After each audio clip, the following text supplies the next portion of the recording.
It's an RBI triple. A Cardinal rally with 2 outs in the 8th inning. They lead it 7-4. Helsley deals. Morel with a bouncing ball to second, and Gorman is there to tag the bag and finish it off and end the Cubs' threat. Helsley hangs on for the save, and the first meeting of the year between the rivals was a fun one. 7-6 St. Louis. It's just a conviction in our guys to turn this thing around and do it well. And to be able to do it at home in front of a packed house today was pretty nice.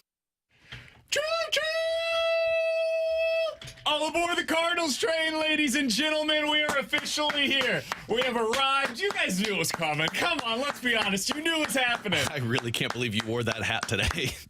We are conductors on this train, all aboard. The Cardinals have won 10 of 13. Yeah, yesterday they lost. I don't care about that. The order of operations is not important here. They won the games that I asked them to win. Yeah, I said 3 out of 4. They only played 3 of them. And so they get to go 2-1, and now we've got the Cardinals back on track. Technically, though, they didn't win 3 of 4. With Alex Ferrario and Tanner Hendrickson, I'm Brandon. Kylie, you've got BK and Ferrario here on 101 ESPN. Alex, how you feeling? How you feeling, buddy? Are you ready to jump on board? Because we are all aboard this hype train, ladies and gentlemen. If you would have asked me that Sunday night after they won that game, I would have been tooting my horn with you all the way, man. But then I had to watch one more day. And that one more day, who'd they play? The Cincinnati Reds. And you're not actually in. If that did it for you, you're not actually in. No, I'm not. And I could be honest about that. I want to be. I want to believe everything's clicking right now. Goldie's starting to hit. You got the complimentary pieces that are coming through. I credit this to getting into a cold pool. I don't want to put the nether regions in yet because I don't want to get frostbite. You know what I want though? I want to put my feet in. I want to dangle the legs in the pool and feel what it feels like. And then once everyone else starts splashing around and cannonballing off of the Don't diving splash board. by me though. Yeah. I'm still adjusting. You still adjusting too? I'm just saying, when everybody jumps in, then I'm going to get jealous and I'm going to want to dive in. But right now, my feet are in the pool. That hat's making me want to get out, though, and go inside and put clothes on. So you can take that damn hat off right now. We're wearing it for the open. No, I want to go back home. Here's the thing, and why I'm so skeptical. I just feel like I'm going to get burned again. And maybe sometimes you just got to put your heart back out there, BK. But it hurts when you get hurt. That's right. And frankly, this team, I could absolutely see drop 2 of 3 against Cincinnati and then being like, choo-choo! That's kind of how I feel. You know, I tweeted out yesterday after Goldie's home run, I think I'm back, and then they lost 3-1. So TKO. I do feel like I'm going to get hurt again. I'm willing to say I'm kind of with Alex. I'm kind of in the water. I'm still staying on the step, though. You guys aren't in. I can feel it. I need to feel. Say it with your chest. That away. I need to really feel the excitement here. Otherwise, I'm not letting you on board. We've got the train. We're getting ready to roll. Not with that conductor. And I'm trying to see, are you guys on or not? I feel like I'm watching a children's show. There is no halfway on. You can't be the cop that got on Scotty Scheffler's car and ride off to the side. You gotta get in the car or you gotta get out. I'm giving you an opportunity. We're about to take off. I'm giving you your chance right now to hop aboard. Hop aboard the Cardinals train. 10 out of 13, playing good baseball. You look up and down this lineup in this 13-game stretch. Mason Wynn, Alec Burleson, Lars Nootbaar, all OPS is over 1,000. What about Arenado? Nolan Gorman, the other Nolan. He's going to stay away from that one. Goldschmidt, OPS is right around 975. Brendan Donovan, 25% above league average. Don't ask about Nolan Arenado, not important. We'll get there later on today. The other 7 regulars in your lineup, though, are above league average offensively. Most of them well above league average offensively right now. This is the way they were supposed to win, Alex. It was supposed to look like this. You weren't supposed to be a dominant rotation. You weren't supposed to be a team that goes out there and gets a 3.0 ERA out of your bullpen over the course of a season. You were supposed to have 3 guys that you trusted at the back end of the pen, starters that get deep into games, and a lineup that bops. And what are we seeing right now? All of those things. Don't ask about the errors. It's gonna be fine. Don't ask about Nolan Arenado. He's gonna be fine. This team is starting to look like the group that we expected. By the way, I'm not celebrating this, but the National League is also starting to open up a bit. See the injuries that are taking place around the Cardinals. See the lack of teams that are really taking off in this division. Cardinals, as of today, Alex, game and a half back of the third wild card spot. You know how many teams are in front of them that are between that third wild card spot and the Cardinals? One. Just one. The team that you beat back-to-back over the weekend with the Chicago Cubs. Cardinals are back, baby. We are back. We are back. We are back. I mean, I can't deny what he's saying. Like, everything is actually hitting. And like, Well, not Arenado. well, that's true. He's the only one that's not hitting, and he's getting angry about it. But it's okay, buddy. You'll get through. But everything's clicking to what I've been saying I need to see. I'm seeing the offense. You said you needed to see Goldie T-Bone. That happened. All of the complementary pieces. Now, is your bullpen going to get fried by the end of the season? Probably. Is your rotation going to hold up? Probably not. But for what it is right now, it's hard for me to say I can't get on board. But yesterday happened. And what this feels a lot like, the Cubs, I know you said the Orioles felt like the Dodgers series last year. That Cubs felt like it was the Dodgers series last year, where it was like, there's no way you can win. I didn't believe it because it's an NL Central team and the Cardinals suck against the NL Central. And they did it. They beat them. Why I'm so skeptical of this train, and the moment I jump on this caboose, it's going to become attached or detached to it, and I'm going to sail off into the sunset and crash. No, man, you're good. As I'm worried about this series. We're all safe on this train. Was this serious? Was this consistent? Or was that just the hot streak? And then it all comes crashing down. So my thing is, like, I'm well aware that I'm probably going to get hurt. But I'm ready to emotionally invest in this team. That's how I feel about it. I understand this is... let's be totally honest here. Nobody else is listening. It's just the three of us in this room. Yeah, Trust here, I'll you. turn the mics off. Yeah, you're good. This team is not very good. Yeah, I know. They're not a great baseball team. The run differential is minus 43. But I do think they're good enough to potentially make a run for a playoff spot in this version of the National League. I don't think the National League's very good this year, guys. I think there's three really good teams, and one of them being the Braves. They're without their best player and they're without their best pitcher. And oh, by the way, most of their guys that you're like, their household names, they're not hitting so far this year for the most part. So I look around the National League and I say to myself, who am I supposed to be like? Who's the boogeyman in this division? I don't think there is one. The Cubs aren't that. I don't think the Brewers are that. For you, it's the Brewers. Now, the Brewers have kicked your ass all year long, up and down the field. Totally understand that. They've been the better team than you all season long.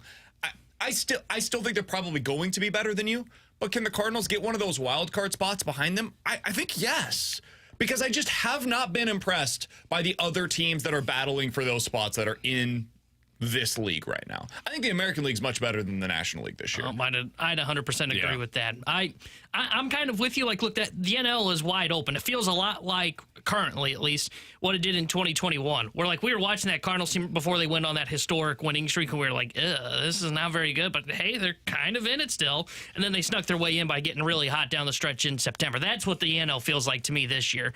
Granted, there's a third wild card, not two, but the reason that I am still a little skeptical of this team is because they don't have Arenado hitting. I said it had to be Goldie and Arenado hitting, and they've got one of them going. The other one looks as lost as he's been all season long, and they had to bump him down to the 5 spot. But look, I can't deny what they're getting. They're getting good pitching performances. The defense is making them work a little bit more than they should, but they're getting good pitching performances.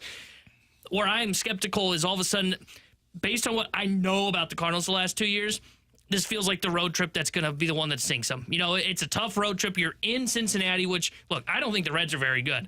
But pitching at Great American Ballpark is like pitching in Coors Field because of how small it is. And you saw that a little bit yesterday. And then you go to Philadelphia, who's really good. And then you go to Houston, who's a pretty solid team as well that's playing pretty good baseball right now. They want me to buy in 100% where I'm swimming in the pool with BK's conductor hat on is I've got to see them play well on this road trip because this feels like the one where it is, okay, you built this momentum at home, and I'm not going to deny that you kicked the crap out of some pretty good teams in that stretch. You got to continue to sustain momentum once you get on that plane and go on these road trips because that's where I've become skeptical of this team because I saw the first half of what their seasons looked like so far, and they were awful. They were awful offensively, which has improved, but they don't feel like a good baseball team. You want me to buy in? I got to see it on this road trip. I think if I'm ready to buy in, I need the front office to buy into the team. So I want to get to that on the other side. Because that might be what's holding me off still with this team. 314-399-9646 is the Air Comfort Service text line to get involved in the show. I want to hear from you guys today. The mic drop features on the 101 ESPN app. Where are you at with the Cardinals? You believing in this? You ready to jump back on board? Because I know for most of us, hell, I was on this earlier in the season. What, as recently as 2.5 weeks ago? Like literally 17 days ago, we all declared the Cardinals dead. There was no coming back. It was a bad team and a bad year, and it was going to be the start of what was real significant changes within the organization. That's how we felt as recently as a couple of weeks ago. So they have changed the course of their season very quickly. It was like when you have a train, Alex, and you're going on one set of tracks and then they switch it over to another. That's essentially what the Cardinals have done over the last 2 weeks. They've gotten on a new set of tracks and it's working out much better for them. I get it if you're hesitant to jump on board, though. We saw early on last season, there was a brief stretch similar to this one where they played well and it came to a crescendo against the Dodgers. This year, that crescendo very well may have been Saturday night against the Cubs. I think their best win of the season thus far was Saturday night against the Cubs. So if you're hesitant to jump on board because Nolan Arenado's still not hitting well, because you're seeing so many guys around him, though, hitting well, and that's likely to regress. They're not going to hit like this the entirety of the season because you still don't have a fifth starter, because they are overworking the back three guys in the bullpen, and none of this feels sustainable. Again, I get it. But at this point, dude, there's no reason for me to hold back because they have done exactly what I've asked of them, and they've shown me enough to believe that they can get right back into this thing. And in fact, they have been able to get right back into this thing. Do the Cardinals believe that? We want to talk about that coming up on the other side because I believe this is a team worth investing in. Not going all in for, but investing in, and there's one way they can do it. We'll talk about it next year on 101 ESPN.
It's not easy, but we don't have a fifth starter.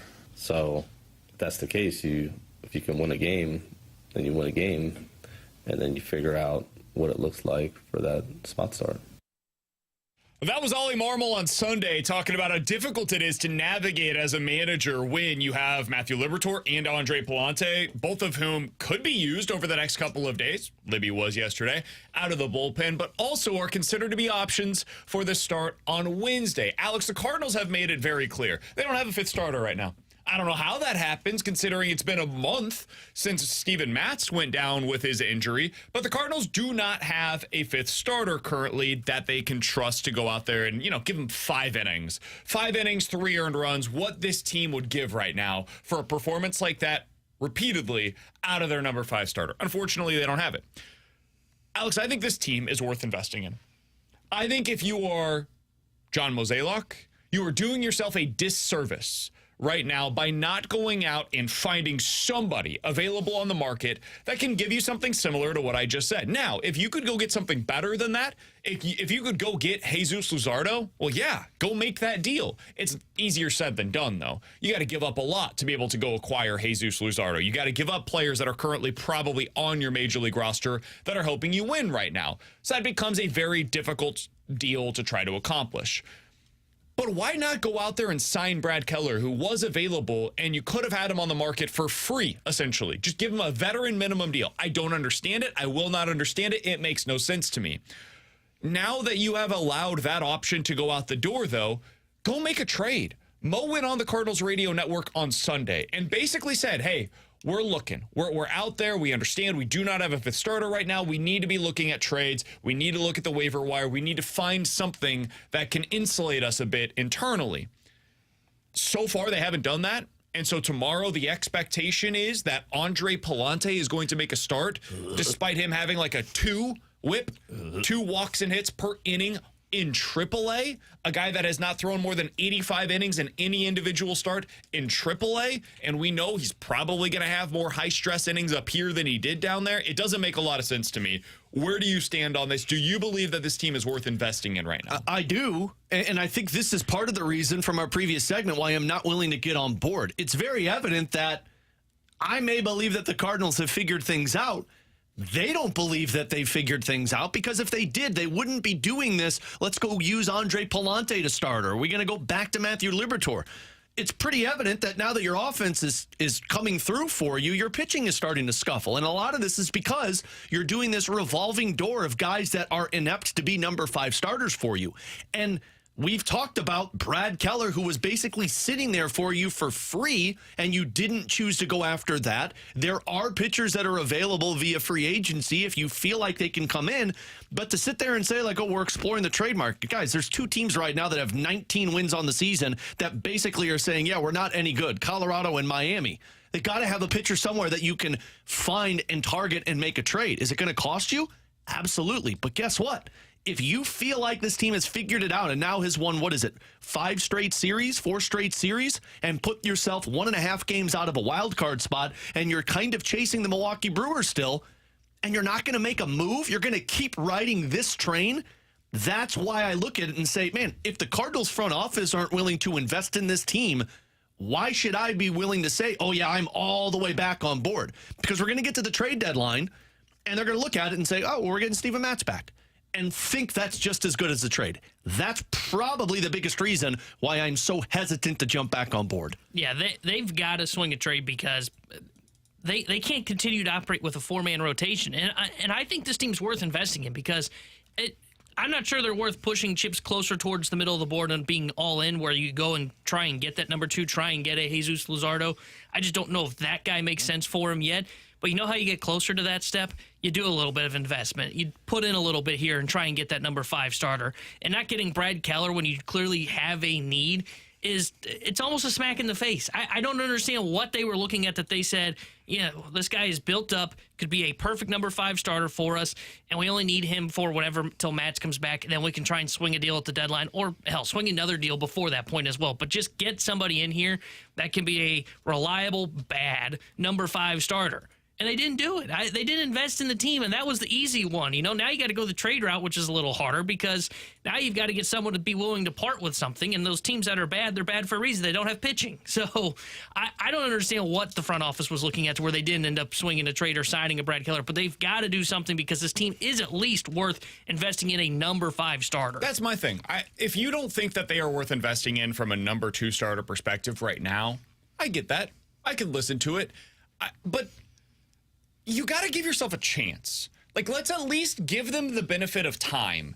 And what you do whenever you make this kind of a move by going out and acquiring a number 5 starter this early in the season, or just somebody that slots into your starting 5. It'd be great if they could get a number 3, a number 4, just somebody that's a little better than your traditional number 5. But at this point, beggars can't be choosers, and you are a beggar. You need to go out there and acquire something that improves what you currently have as your option. Your number 5 starters this year, and Steven Matz and Matthew Liberatore, have started 9 games for you. The Cardinals are 3-6 when those guys take the mound, and it's honestly it's a shock and a minor miracle that they are 3-6 on the season. Because when those guys take the mound, your average start goes about 4 innings. It gives up about 6.7 ERA.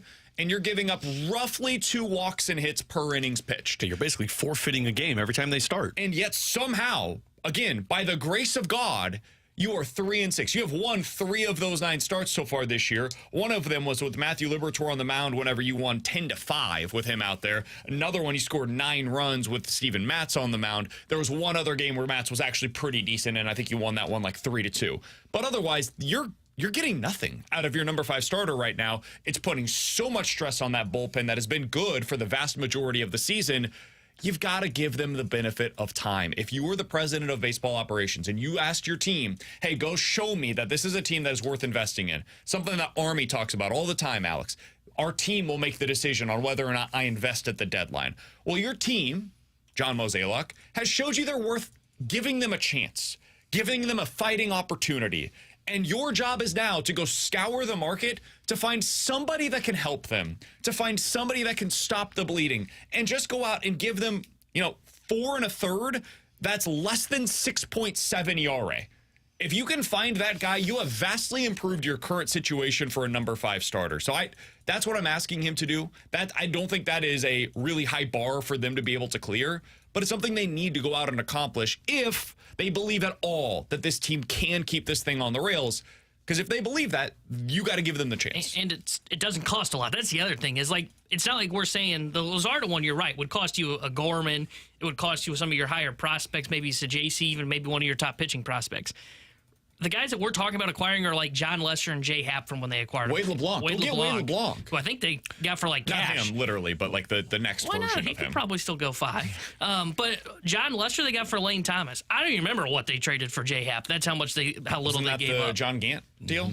Yeah, They it gave up was. John They gave up Gant John and Gant. a lottery ticket Yeah, prospect. didn't he just walk across the field? Yeah, and Gant then ended up playing in Japan 2 years or a year later. So you're not giving up a ton of assets for that. Now, some would say, well, Lane Thomas was someone that they gave away. Now, look, Lane Thomas is still a platoon bat. If you had to give up a platoon bat, like a Dylan Carlson say, that wouldn't be a lot to give up to go out there and get someone that can come in and be a serviceable number 5 starter to give them a chance on those days, because they cannot keep praying for rain and hoping that it gets rained out when it's time for the 5th starter. That's not going to happen. It's just so hard for me to believe that this team is on the right track when they're not willing to look at a team that is finding success and saying, we need to invest in this. We need to capitalize on what we are accomplishing right now. And instead, they're looking at it and saying, well, they're finding ways to get through it. It's just one start. We'll figure it out and win the series beyond that. When you're not only hurting your team in that start, but you're jeopardizing your bullpen with the Matthew Liberatore signing. And frankly, it's a confidence killer, knowing that every game you're going into as that offense, we're going to have to go out there and score 8, 9, 10 runs. It's a lot like what you did last year, and you keep running it out there for one start. I also just think it's unfair. It's unfair to the guys. Like Andre Palante and Matthew Liberatore, think about how difficult it is to go out there every day not knowing if you're going to pitch, and also preparing for the likelihood, the possibility that you're going to start on that next Wednesday. So, for example, yesterday wasn't a great outing, wasn't a great showing by Matthew Liberatore. Well, how could it have been? Like, how could you possibly be fully prepared for that opportunity when you also thought in the back of your mind as recently as probably yesterday morning, I might be starting 2 days later. So your body is trying to prepare itself for a Wednesday start, and then boom, before the game, you're like, hey, we probably are going to go to you today. If there's a situation that arises where we're up or down by a run or two, we're going to probably need you because our big three is down for today, Libby. You good with that? It's like, yeah, I mean, I'll take the ball. I don't know how my body's going to respond because I've been thrown all over the place wildly so far this year, and this is a guy that needs a defined role. I think we've seen at this point, he needs to be in a bullpen situation where he knows, okay, this is when I'm getting the ball. This is when my opportunities are going to arise. Just use him in the best way possible this year to at least extract some value from a guy that has shown no ability thus far, maybe he will later on, to be a major league starter. Andre Pallante's not a starter, guys. I don't know if he's going to be eventually, but he's not right now. And he's probably not going to be. Maybe he can be a spot starter down the road, but he's not a guy. They've got a month left before they expect Steven Matz to return. Are we going to go a month with Andre Pallante and then potentially Matthew Liberatore or maybe Zach Thompson down the road? Like, are we really going to do this for the next month while your team is trying to compete to get back into this playoff mix? They just can't do that. They can't do that. If this is a one-day thing where Wednesday they need Pallante to go out there and they're like, okay, we get it. We can't do this anymore. Fine. But you got to make a move sooner rather than later. It is time to invest in this team. All right, Alex, one question for you before we get out of here. I want to talk a little hockey on the other side. You have any concern about the big three right now? Over the weekend against Chicago, your big three went 6 innings. And when I'm saying big three, JoJo Romero, Andrew Kittredge, Ryan Helsley. 6 innings, gave up 15 hits, 6 runs, 5 of which were earned, couple of walks, 4 strikeouts. And it looked like the Cubs had something on Ryan Helsley's fastball. I don't know if he's tipping pitches to the extent that all teams will have that, but they were clearly sitting dead red, and by Sunday, he was like not throwing the fastball at all. How concerned are you about that big three that you've been able to construct so far this year bending? I'd put it at like a 3 or a 4. I mean, there's a little concern because of how much you've relied on them, and you really don't have backup options to limit. I mean, we know with JoJo, the dude has been used so much. There's a little concern that throughout the season, they're going to be able to maintain that dominance that they had in the first month and a half. But I'm not there yet off of one series. One series is a thing, and I did think that they all pitched well, like you mentioned. Helsley was a little bit of tipping pitches. I thought Kittredge just got unlucky in certain situations, but I'm a little, like, I'm keeping my eyes on it, but it's not to the point where I'm like, oh, you're screwed. Yeah, that's where I'm like at a 3.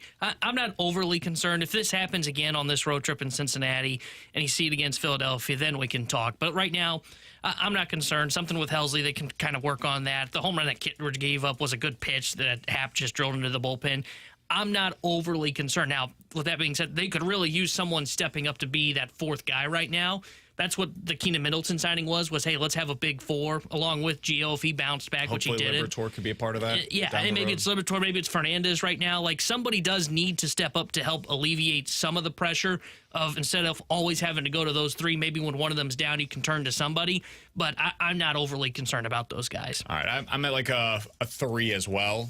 But if it continues, I think it's worth monitoring right now to see, okay, is this a sign of overusage? I've liked the way that Ollie's used them. I'm not criticizing the manager. Like, if you've got a chance to win games right now, you got to go to your big dudes. You have to. And he's doing it even when it's a tie game. Like, they'll be down by a run, and he's trying to keep it close. So he's like, hey, JoJo, go ahead and get out there so that way you can get these lefties out that are getting ready to come up. He didn't do that the last 2 years, because I was critical of that the last 2 years, to where I would say, hey, that is a high-leverage spot. That should be the high-leverage arm.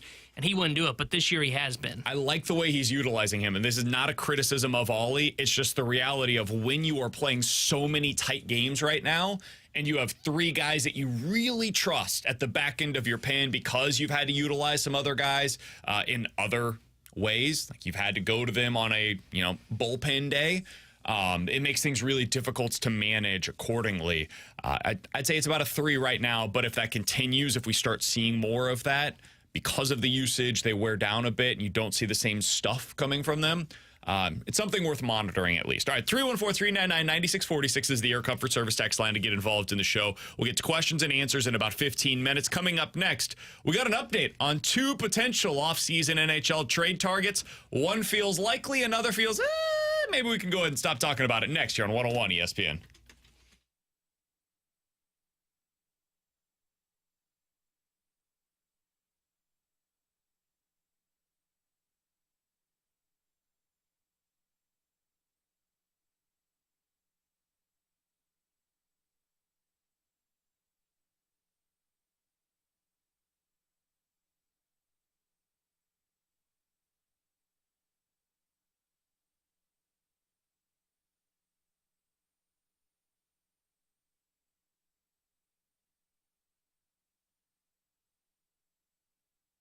Hey, it's BK, and it is time to unlock your inner champion. Earlier today, when you woke up, did you have that same energy, that same boost, that same excitement, that same vibe for life that you had whenever you were younger? If you didn't, it might be due to low testosterone. The symptoms change from person to person, but one of the symptoms could be a lack of energy. As you're running around with the kiddos at home, you just don't have that same ability to keep up with them as you once did. Maybe it's some irregular sleep patterns. All of these are potential signs of low testosterone. They can check that out for you over at Victory Men's Health. VictoryMen'sHealth.com is where you can go to read a little bit more about what they could potentially do for you. Whenever you go there, you'll have your first appointment with them, and when you walk through the door, they're going to take this lab draw kit. It's going to find out what all of your micronutrient levels are, whether it's low testosterone that they need to check out. Maybe it is something else entirely. They'll find out how they can help you out to unlock your inner champion today. Go over there today. Victory Men's Health and VictoryMen'sHealth.com.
Terry Hendricks Near Day Sports Center update driven by Johnny Londoff Chevrolet and Johnny Londoff Autoplex. Yesterday, the Cardinals fell to the Cincinnati Reds. They'll be back in action tonight. 5:40 will be first pitch. Kyle Gibson will be on the mound for St. Louis. And tonight here on 101 ESPN, we've got the Eastern Conference Finals in the NHL Stanley Cup playoffs for you. Panthers, Rangers will have pregame coverage starting at 6:30. The sports update is driven by Johnny Londoff Chevrolet and Johnny Londoff Autoplex. See them at londoff.com. Chevy, together we drive.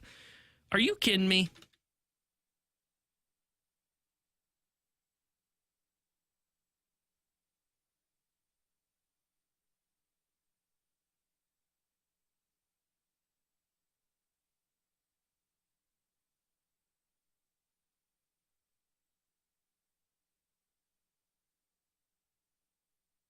Complete BS. We're building this team around Brady Tkachuk. His leadership and unique skill set are rare. There's absolutely no validity to it, end quote.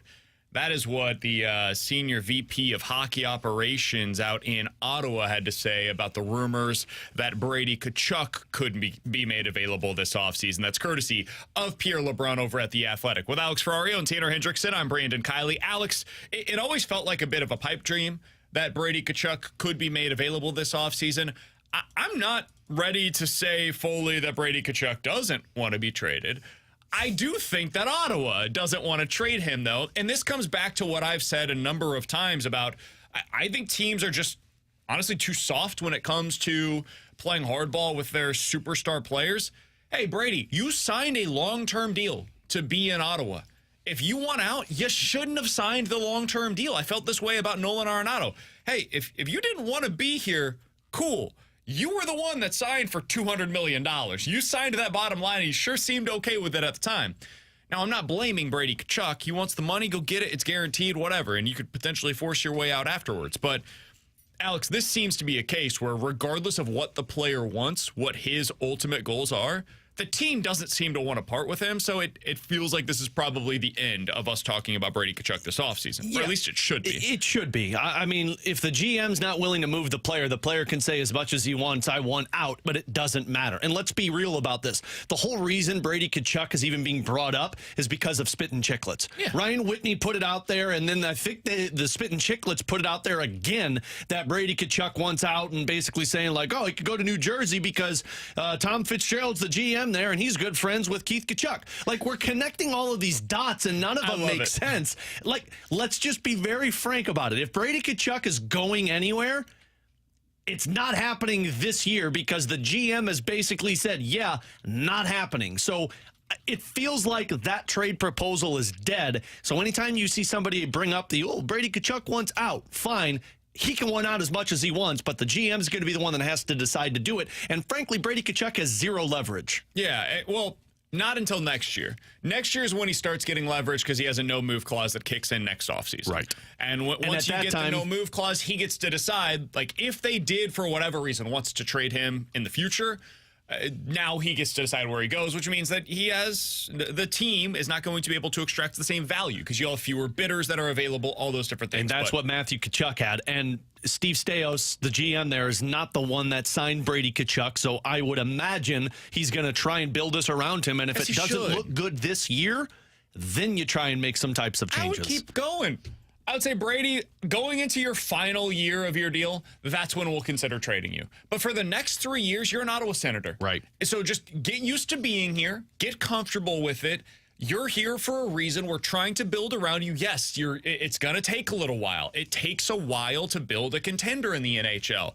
It's taken them like 20 years. But some are harder than others. Hopefully, they're able to get this thing back on track. And if they are, then you're going to be a big part of how that ends up working out there. All right, so the other part of this piece, Alex, over on The Athletic that I did find to be interesting was about the player that I think is much more likely to be dealt this offseason. And that is the player from Carolina, Martin Necas, who is heading into an RFA offseason. And, Alex, it sure seems like he wants out. Yeah. He wants out. The team has shown a willingness in the past to trade guys going into their walk years. And Pierre LeBrun wrote the following, quote, Carolina would want a star caliber player back in any package for Martin Necas. That's where the fit gets tricky. Having said that, all things being equal, my money is on Necas likely moving this summer, end quote. Alex, the Blues do have a star player that could be made available this offseason in the form of Pavel Buchnevich. Do you think Martin Necas is the type of guy that the Blues could target this offseason? I think that's the exact type of player you're targeting. A 25-year-old forward who's got top 6 potential, if not even potential. He's shown it. He's an RFA. I don't think he's going to cost you more than $8 million because he's 25 years old.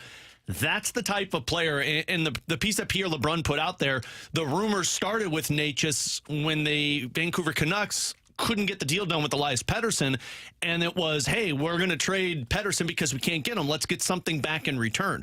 So if you, as the Blues, feel like you can't get Pavel Buchnevich to the contract you're hoping for, that's exactly the type of player you trade for, because he's younger. He's going to be in the same time frame as these players, and he don't really miss a step in terms of the offensive ability. Now, defensively, you take a massive step back because Necas is not good defensively. Buch is very good defensively. But can you fill that void in other areas? Maybe down the road this season, probably doesn't look the same. But he's 25. One concern that I do have with Martin Necas, it's really hard to be a negative player on the Carolina Hurricanes, and he found a way to do it.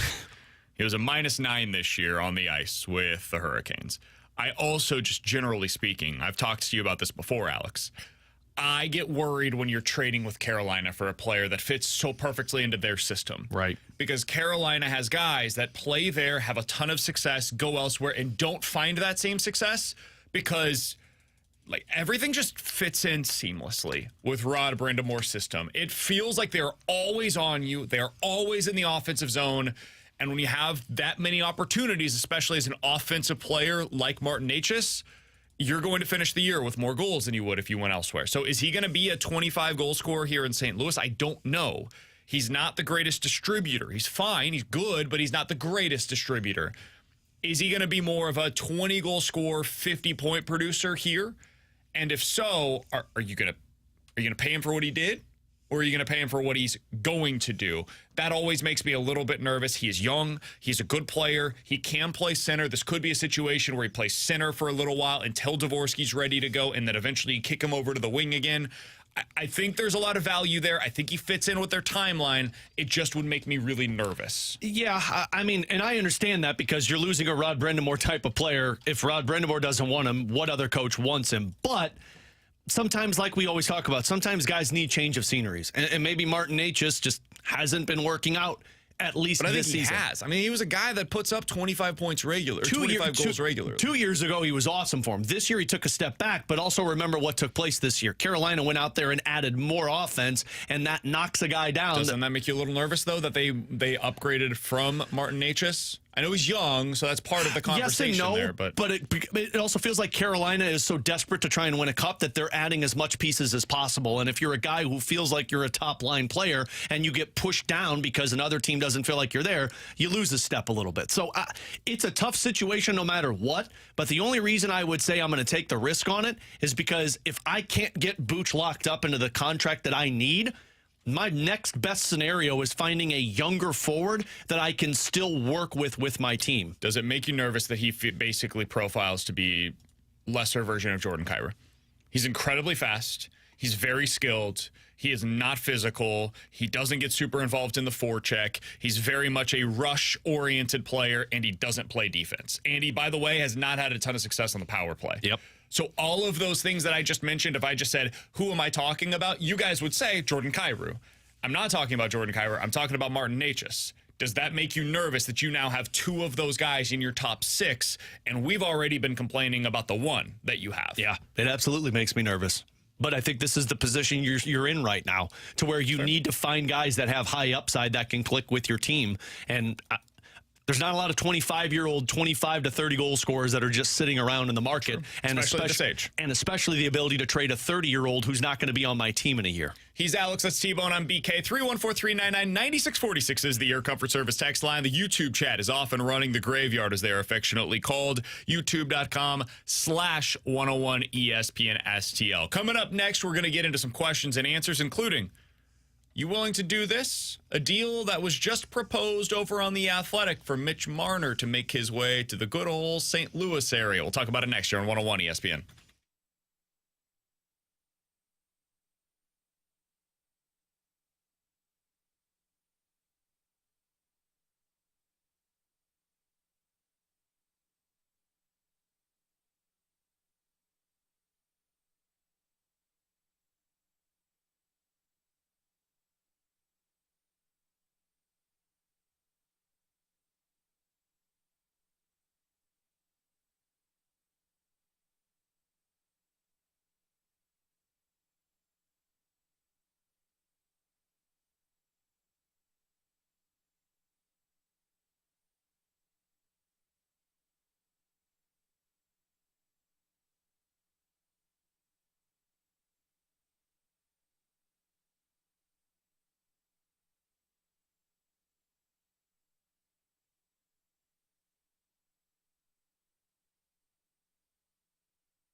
314-399-9646 is the Air Comfort Service text line for questions and answers. We'll get to Paul Goldschmidt finally showing some signs of life here in just a little bit. Want to hear from you guys via the mic drop feature throughout the day today. Are you ready to jump on board? I am officially the conductor of the St. Louis Cardinals hype train. Don't put it back on. We're ready to go. Feeling good about it. Cardinals did exactly what I asked them to over the weekend. Feeling good. Let's get to questions, though. Alex, let's start with this. This comes from over at The Athletic. The Toronto Maple Leafs beat writer was asked a series of questions about who says no, essentially, right? Mm-hmm. Oh, those are always good. Marner, Nyes, Wool. Okay, I'm not even going to read you the full thing.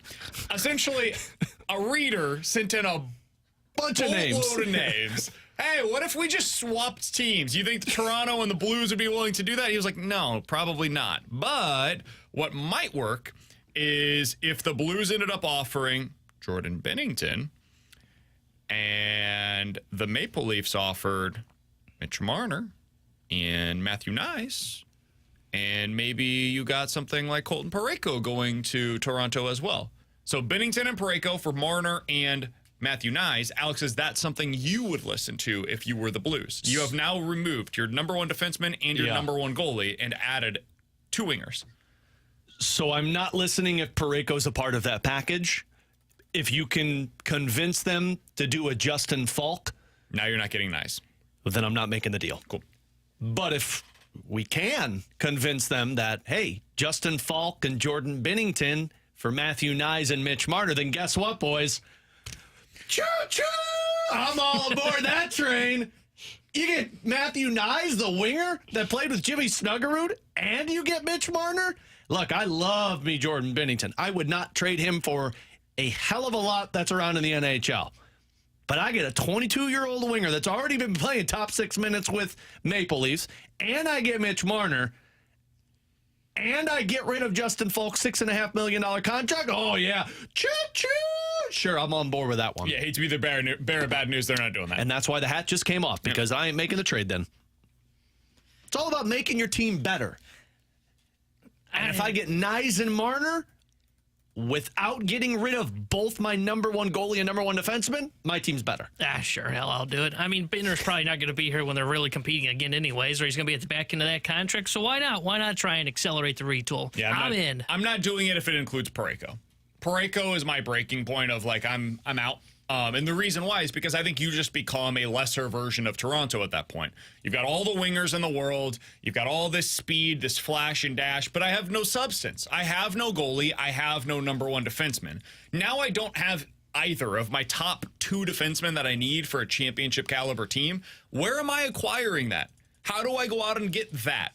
So now my team is just scoring a bunch of goals. Hopefully, fingers crossed. They're not, though. Goal scoring does end up going into slumps. And I'm not stopping anything. I've become a lesser version of Colorado or Edmonton or Toronto. I don't want to be that. So this is fun. It's an exciting type of a deal, but it's not something that I would be particularly interested in. All right, 314-399-9646 is the Air Comfort Service text line for questions and answers. From the 314. Guys, after losing 3 in a row and before the May 11th win, City SC hasn't won since March 2nd. Should we look at last season as a one-off for City SC and as an outlier based on the excitement and build-up for the new team? I would say no.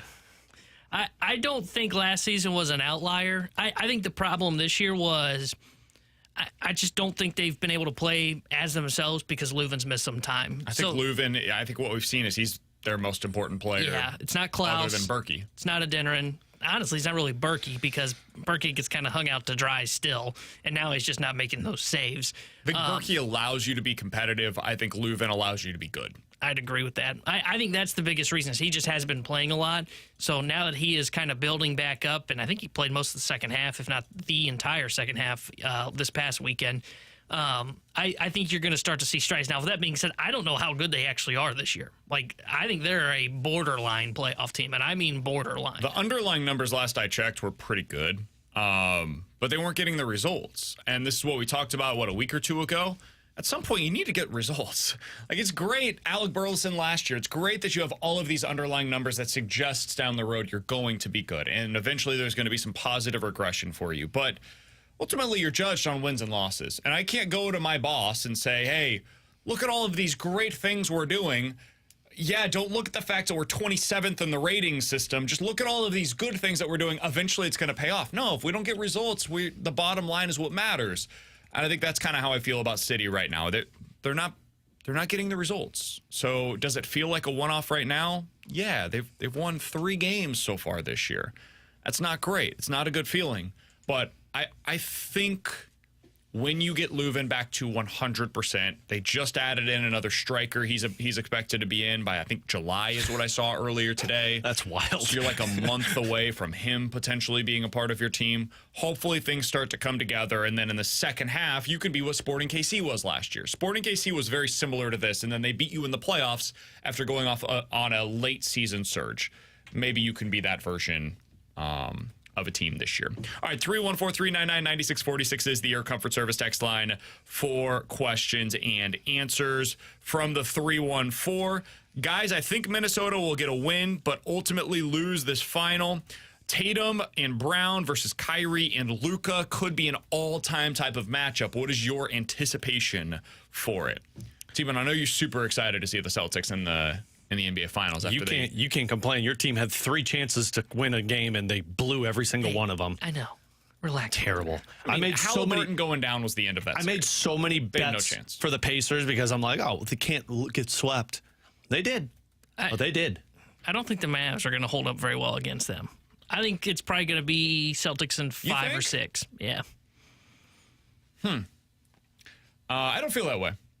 I think the Celtics have had an all-time easy path to the NBA Finals. They did not look good in 3 of their 4 wins against Indy. They just turned it on in the fourth quarter. If they didn't have as many injuries in the Eastern Conference as there were, I'm not sure what we'd be looking at here. Like, they didn't get a full version of the Miami Heat. Cleveland's a solid team, but not spectacular. They're not ready to go on a significant run. And then the Pacers were a shell of themselves, and they don't play any defense to begin with. I think this could be a series. I think Dallas might win the finals this year. Well, and to be honest about it, like, I would be picking Dallas in the finals. Let me put it that way. I'm not to be wishy-washy. I think Dallas is the better team. I think they will win the NBA Finals. Boston won. If they're healthy. Boston won that series because Indy just turned into a complete collapse in the fourth quarter. They were turning the ball over left and right. Boston was doing the exact same thing. Indy just never turned it on. So and that ain't happening against Dallas. That's what I was saying. Luka is not going to be throwing the ball away the way the Ant was. Kyrie's not going to be missing shots the way it's just. Yeah, it could be a different situation. If Boston's going to treat the fourth quarter like they did against Indy, they're done in 5 games. Celtics in 6. Okay. You went from 5 to 6 suddenly. I said 5 or 6. I'll go 6. That's fair. I think I will go with Dallas in 7. I think it's going to be a really tight series. I think it's going to be a lot of fun, but Dallas in 5. I don't know why, but I just don't have much interest in Dallas. In Boston in Game 7, Kyrie hitting a game-winning shot would be chef's kiss. By the way, credit to Kyrie Irving. He finally figured out I'm a Robin. I'm a number 2. I need to go somewhere that it's somebody else's team. Long enough. Yeah, it took him 7 years to figure that out, post-LeBron era, but still thinks the earth is flat. Once he learned that I just need to be a guy that takes over when the guy gets tired, he figured out what his role is in the NBA. And he's an all-time great number 2 player, but it took him a long time to get there. All right, coming up next, Paul Goldschmidt finally showing some signs of life. You guys believe in it? We'll talk about it next year on 101 ESPN.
2-0 lead. He gets going. That could be really, really fun. Big swing from him today again. So hopefully we can continue that. Audio courtesy of ESPN and Bally Sports Midwest. Some really nice swings there by Paul Goldschmidt. 3 homers over the last 2 days, and we're starting to see the production show up in a meaningful way. Alex, in his last 14 games, the Cardinals are 10-4 in this stretch. He's batting .295. He's slugging .600. He's got an OPS over .900. 5 home runs, 3 doubles over the course of 162. If he kept that pace, he won't. But if he did, it would be 58 home runs and 35 doubles. This is the Paul Goldschmidt that we were waiting for. We were waiting for him to show some legitimate signs of life. There wasn't a whole lot to cling on to. There was like a nice 5-game stretch there at one point in mid-April. Other than that, though, it was few and far between where he looked good at the plate. Now we're finally starting to see it. Alex, are you believing what we are seeing from Paul Goldschmidt? Yeah, I am, because for somebody who's been in the league that long, and I understand age is still a concern, when you make that type of massive switch from how bad he looked to now you've gotten red hot, you figured something out. Is it going to last at that same level? Absolutely not. But I don't believe Paul Goldschmidt is going to fall back into what he was in that first month and a half of the season, because he figured it out. This is why we always say, like, yeah, back of the baseball card, it typically falls right back to the median of what it was. I'm still concerned that age is going to be there for Paul Goldschmidt in the long term. But you're seeing the hot streak now, and let's say he falls back to earth a little bit in the next few weeks, that's still going to be the type of batter and hitter that the Cardinals need in the middle of their order. So I'm believing in what Paul Goldschmidt did, because it tells me he's figured something out. I'm believing in what we are seeing, but I think what you're going to see overall is him become like a 10% above league average player. And it starts to slowly creep down. He was 20% above league average last year. Now he's probably more of a 10% above league average guy. But I do think he's figured it out. I don't think it's the Jose Abreu where he's hit the curve and all of a sudden it is, whoa, how do we fix this? I think he's found a way to get by that. I just think what we're now seeing from Paul Goldschmidt, and you saw some of this last year, is his slumps now are going to take a lot longer to get out of. It's no longer the 2-3 week typical, boom, Paul Goldschmidt figures it out and he takes off and just goes from there. I think what you're going to see now out of Paul Goldschmidt is if he goes back into a slump, it's going to take him a while to get out of it. And I don't know why the reason of that is. I think it's just age. But I do think he has figured it out. He looks better at the plate. He looks more like the Paul Goldschmidt of old that we've been used to seeing. I'm starting to wonder if he's selling out for power. I think that might be the version of Goldie that we get this year. Because even in what we've seen from him recently, in this 14-game stretch where I told you that the numbers are good, he's getting hits, he's hitting for average, he's hitting for slug, like all of it's there. The expected batting average numbers, I'm not going to bore you with any of this stuff, but they suggest he's been pretty lucky in terms of the actual batting average that he has. And most of that is probably because he struck out 22 times in 61 at-bats in this stretch. He's still at a 30+% strikeout rate, even while he's performing well. It's just incredibly difficult to hit the ball well enough on a regular basis to boost up your batting average above 290, 300 if you're striking out 30% of the time. Because now that means, 30% of the time you walk to the plate, you're striking out. Let's say it's, right now he's not walking a whole lot. He's got 3 walks in his last 65 plate appearances, but you get another 5 walks there, right? Okay, so there's not a whole lot of opportunities for me to get a batted ball here, much less a hit. And a lot of his, they're dropping in for hits right now. He's hitting for a good amount of power. You love to see that. I think part of what's happening here is he's just trying to hit the ball as hard as he possibly can, as often as he possibly can. And when he's connected lately, it's gone for extra bases for the most part. I guess my question would be, is that enough? Can you sustain what you're doing right now? Maybe not, obviously, like a 10-3 stretch. That's not going to be who this team is long term. Nobody is. What? Can you be good? Can you be a team that wins 85 to 90 games this year? If Paul Goldschmidt is a pure power hitter, he finishes hitting like 250 this year and gets to 25 to 30 home runs. And Nolan Arenado is just hitting for average. He's not hitting for a lot of power because he has not shown any ability to do so thus far, and he sounds lost with what he said after the game yesterday. Can this team be good enough with Goldie hitting for power, Arenado hitting for average, and them combining to be a good player, but really individually, it's kind of one note? Is that enough for this team?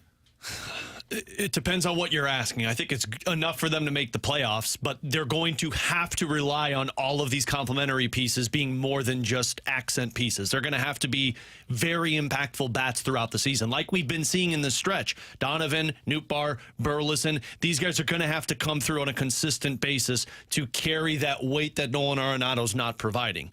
I think it's enough. When you get Contreras back, that's going to add more pop for you. Hopefully you figure something out with Jordan Walker. I think it's important to understand what you're asking with that, though, because I don't think there's anything more. I don't think the ceiling goes any further than you make the playoffs as a wild card team. I don't think you can win a series in the playoffs without both of those guys hitting for power and being really good hitters. I don't think you can make the playoffs if those two combine to be just one good/great player. You got to have 3 legitimate bats, in my opinion, to get to the playoffs. Yeah, but even with this National League? I still think so. I think somebody's going to emerge and kind of escape the muddy middle. And if so, it may not be till the deadline, but a couple of teams, might go out and try and buy and add to their offense. Problem for the Cardinals, I don't know where you buy and add to your offense, because what they're going to be looking for would be an impact bat. And who are you replacing in this lineup to do that? And who are you getting would be my question. I just don't know where you go. I think you need to have 3 impact bats. I think Contreras is definitely one of those. I think Goldie can probably get back to being that. We'll see. Can Burleson be an impact bat? Not one that I would trust, but he could become it this year. But I would not have faith in it until I see it this year and then part of next year, if that makes sense. What if he's Matt Adams, right? Because Matt Adams, in those early 2010s runs that the Cardinals had, I think it's fair to say he was an impact bat. Do you guys disagree with that? I think for that era of baseball, he was an impact bat. I don't know if it is anymore. When I think middle of the order now, I think 35 home run power and guy that drives in 100. Yeah, and Adams never had that. He was like I think 20 was maybe his highest he ever got 20. to. I think when I hear impact bat, I'm thinking like T-Bone's thinking. I'm thinking like 30 to 35 home run player, like what Goldschmidt and Arenado have been for the Cardinals. It's a fair point. If that is the case, though, they don't have a guy like that. Like, you're 100% correct, T-Bone, and they're not trading for a guy like that. Those guys are expensive. Those guys are... Like you got to go get Pete Alonso at the deadline. If the Astros don't end up getting back into this, and it feels like they're going to, you got to go get like a Kyle Tucker. You got to go get an Alex Bregman. And the Cardinals just aren't making that move at the trade deadline. That's never the team that they are. That's not how they operate. We know that. If they're going to go make a big move, quote unquote, it's going to be for like a slightly better pitcher than what we're currently expecting. This year's version of Jordan Montgomery. That'll be the kind of quote unquote big move that they make. I don't think that they have that in them. I think they kind of need Alec Burleson to be that impact bat. If you need 3 of them, because you can get by with one of Goldie Arenado, then you got Contreras hopefully coming back at full health. That's a legitimate question, though. And then Burleson becoming that third bat. It doesn't matter if it's Burleson. You need one other one. It's got to be one of those lefties. It's got to be Burleson or Nootbaar or Gorman. I don't think Donovan has the ability to be a big bat. He's a perfect supplementary piece, but I don't think he is the type of player that we're talking about here. And I just don't know if any of those guys are consistent enough to be that. You know, Nootbaar, he goes through weird stretches. Or Walker. I guess Walker could become that too, technically. I'm not going to put Walker in this conversation because of what you just said. It would be a shock because I don't even think he still has a home run in AAA. So how can I view him as an impact bat if he's not even hitting for power in the minor leagues? His OPS is down below 700 at this point. Yeah, so I don't think he's an impact bat. And honestly, probably should be written off to be in that conversation for at least this year. Not for his career, but at least this year. Problem is Gorman's not consistent enough. We talked about this in the office before the show. Well, is Kyle Schwarber that bad? He's not consistent, but I know every year I can pretty much write in pen he's going to hit me 40 home runs. Gorman's not there yet. Gorman, I don't know what his ceiling is. I don't know if he can be that impact bat. Nootbaar, again, has stretches where he's not an impact bat, and at times he does hit the ball really hard and hits for power. And then Burleson. I just don't know if you can be an impact bat if you're hitting 15 home runs, and I don't even know if he'll get 15. He could be like a 12 to 15 guy. So I think if they're going to have a successful offense, if they're going to be the team that they would like to be, it's probably in the vein of like the Arizona Diamondbacks from last year. You need one star, and we'll see who emerges as being that guy. Could be Wilson Contreras by the end of the season again, and that can be your version of what they had last year with Corbin Carroll. And then you just needed a lot of really good hitters. Like last year, Christian Walker, 20% above league average. Ketel Marte, 25% above league average. Gabriel Moreno, 5% above league average. Gurriel, 10% above league average. That's probably the type of offense that we're talking about here, but a better version of that. It's just a lot of dudes that get to the plate when you get into the playoffs. You're like, damn, all right, just a lot of good hitters. Maybe nobody that's excellent, but a lot of guys that get to the plate and are not easy outs. That's probably their formula, but that requires you to really improve this pitching staff. It requires you to go out and make a significant move at the deadline for a starter, and probably necessitates a move right now to get a number 5 starter to keep you in it, the way that the Diamondbacks were able to last year. Coming up next, 314-399-9646 is the Air Comfort Service text line for Bet It or Forget It here on 101 ESPN.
Woo-hoo-hoo-hoo! 314-399-9646 is the Air Comfort Service X line for Bet It or Forget It. You give us a scenario. We will tell you if we are betting it or forgetting it here on 101 ESPN. Guys, bet it or forget it. The Cardinals will have at least 2 players that finish the season with 25 or more home runs. At least 2 guys, 25-plus home runs this season. Better to forget it. Right now, Goldie has 7. Gorman has 8. Contreras is 3rd on the team with 6, but of course he's not expected back for a while. Lars Nootbaar and Alec Burleson tied for 4th with 5 home runs. I'm going to say forget it. I think you could get 1 there. I don't think you're going to have 2 there. I fully expect Gorman to get there. He's at 8. He's on pace for 25, 30. Yeah. Whether it's Gorman, Gorman goes through those cold spells too where he disappears for a while. So whether it's Gorman or Goldie, one of them will get there. I think if Contreras wasn't out this long, he would be there. But because he's going to be getting back, what did he say, like mid-June? It's going to take a month for him to get his strength back. So, yeah, I'm going to forget this. I think it'll be like July. Yeah. At the earliest. I think I will forget it too. I think you'll see Gorman get there. Maybe Goldie, but Contreras was the one. Outside of that, I just don't know if you see enough power on this team to get to that point. I'm going to say bet it just because I think Goldie, if my hypothesis is correct. That away. Choo, choo. Put that baby on. There we go. There we go. Yeah. Well, the hat fell off. We're moving so fast on this train. If I'm right and Goldie is selling out for power right now, and I think he is, I think he'll end up getting to 25. And I think Gorman ends up getting to 30 this year. Yeah, but those old bones, man, if you sell out for power, they go quick. So I'll say bet it. I think they get 2 of them. I think that's it, though. I do not think they get a 3rd. And we thought before the season, hey, you've got like 4 guys that might profile to be here. Meanwhile, Nolan Arenado. Every year we do that. 3 home runs for Nolan Arenado so far. Next year when we have the question I always say can no. this lineup get like 5 guys that could hit 30 bombs? I'm going to immediately go no. Contreras could have done it. Sure. We've seen Gorman's probably going to. Goldie absolutely could. You could have had Nolan Arenado, and it really came down to, like, could Jordan Walker have done it or not? Unfortunately, he has 0, so I don't probably think that not. I don't think that guy's hit going to for get 10 to in 10. Memphis. Yeah. Jordan Walker has not hit a home run in the 2024 calendar season. Yeah, I'm wondering if we should have sold Jordan Walker when they had the chance. I'm still very much in on Jordan Walker long term. I don't know, man. If you can't hit Memphis, T-Bone tells me Memphis is just a bunch of old 22 dudes. years old. It is. He's going to be fine. Give him some time. Alex? Not with this Cardinals team. If you trade him elsewhere, you probably could have success. Better to forget it, guys. The Cardinals make a trade by the end of the trade deadline. So between now and the deadline, they make a trade for a starter above a 4 or a 5. You could convince yourself that there's one that's a 2 for this team.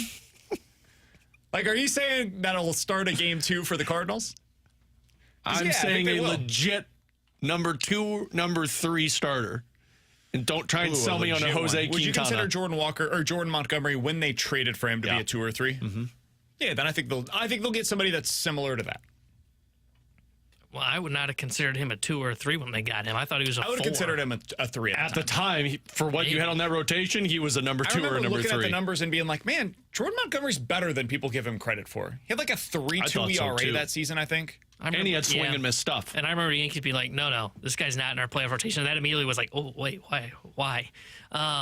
When the Cardinals, with the Yankees, he had a 3.9 ERA over 100 starts. I think that's a 3. Yeah.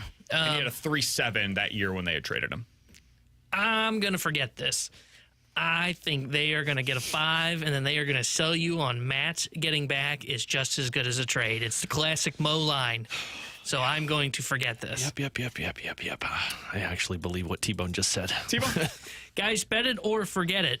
One of Lance Lynn or Kyle Gibson will have an ERA in the 3s by the end of the season. Forget it. Wow, faith. Choo, put that bad boy on. No, I just back that train up. I don't think that means they're going to be bad, but I think they've been pitching a little above their heads so far Hold on, this year. they're going to be bad?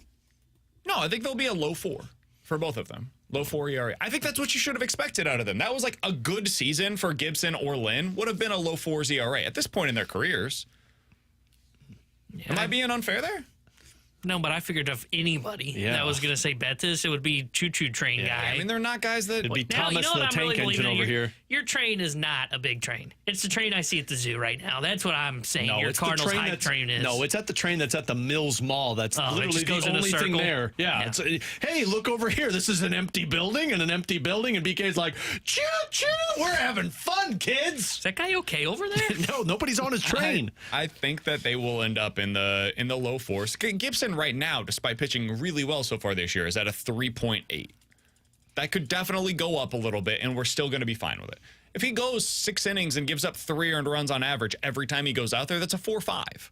It's a good year for Kyle Gibson. So, yeah, I'm out on this. I'm forgetting it. All right, 314-399-9646 is the Air Comfort Service X line for Better to Forget It. Guys, better to forget it. The Cardinals win the NL Central. Forget it.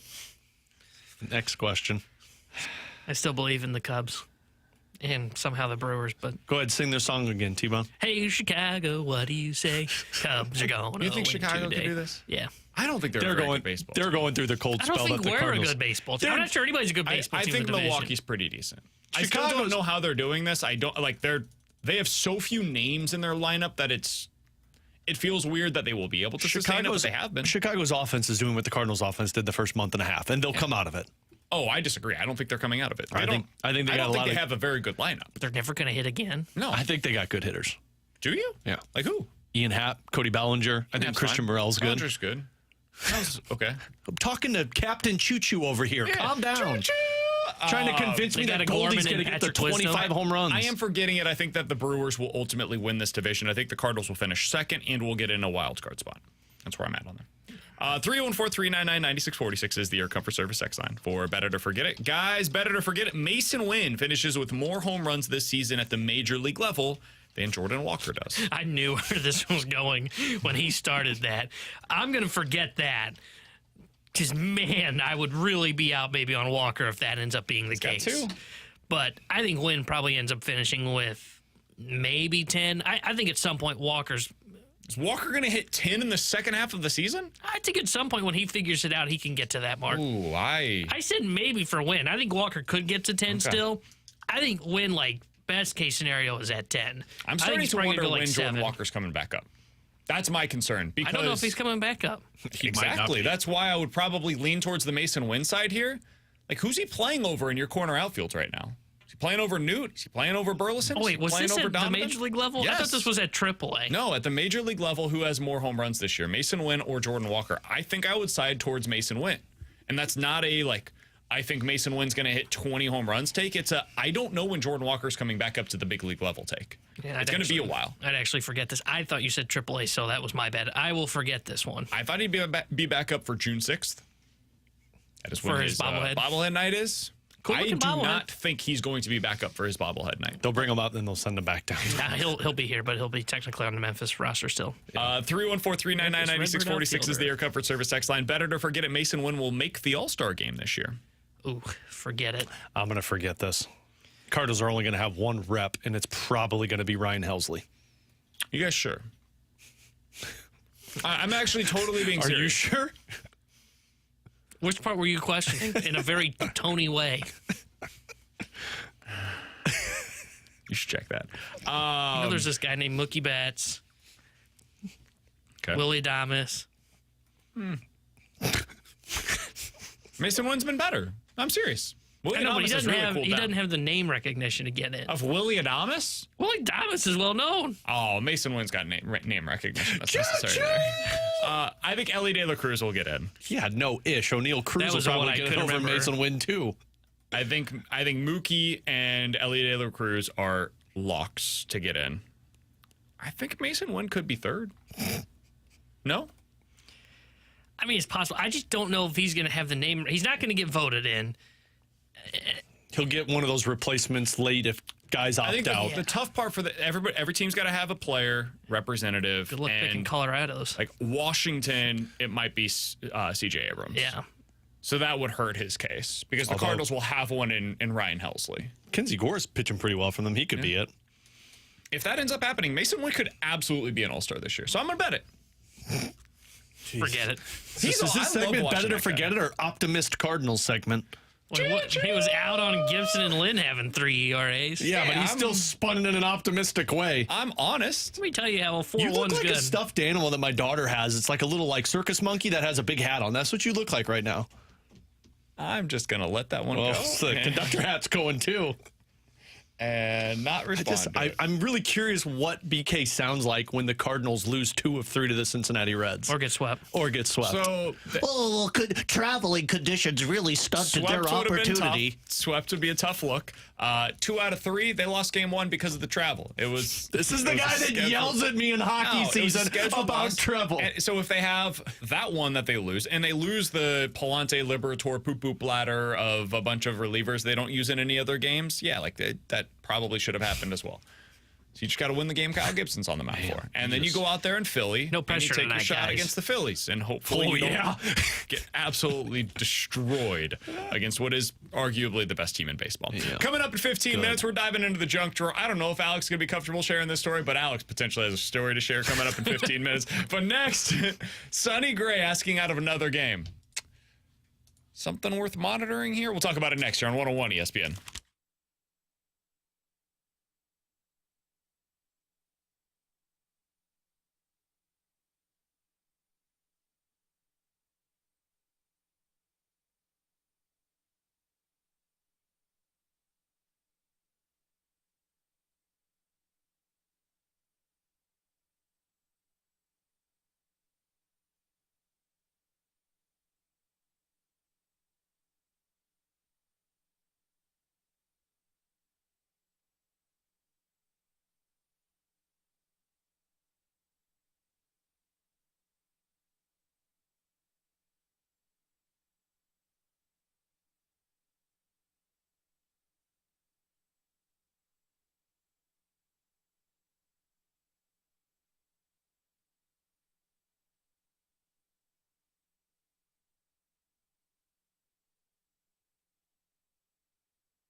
Guys, this is why you need to use the Circa Sports Illinois app, because I won big money over the weekend, BK. We were out. It was a fun time down at Max in downtown Alton, Illinois with Circa Sports. Had a ton of people come out. But while I was out there, I'm like, well, hell, I'm going to put money into this. So I made, of course, my Ferrario parlay, a 4-legger. I put $5 on this, and I did my research. I looked at FanDuel. I looked at DraftKings. The most I was going to win with this 4-leg parlay, putting $5 down, was $75. I cashed in for $120, BK, thanks to Circa Sports app in Illinois on my 4-leg parlay. Nothing better than winning big over on the Circa Sports app in the state of Illinois. And when you go over there and you put down all of your bets, you're going to win the most money possible. That's what they've got for you. They recommend doing exactly as Alex said.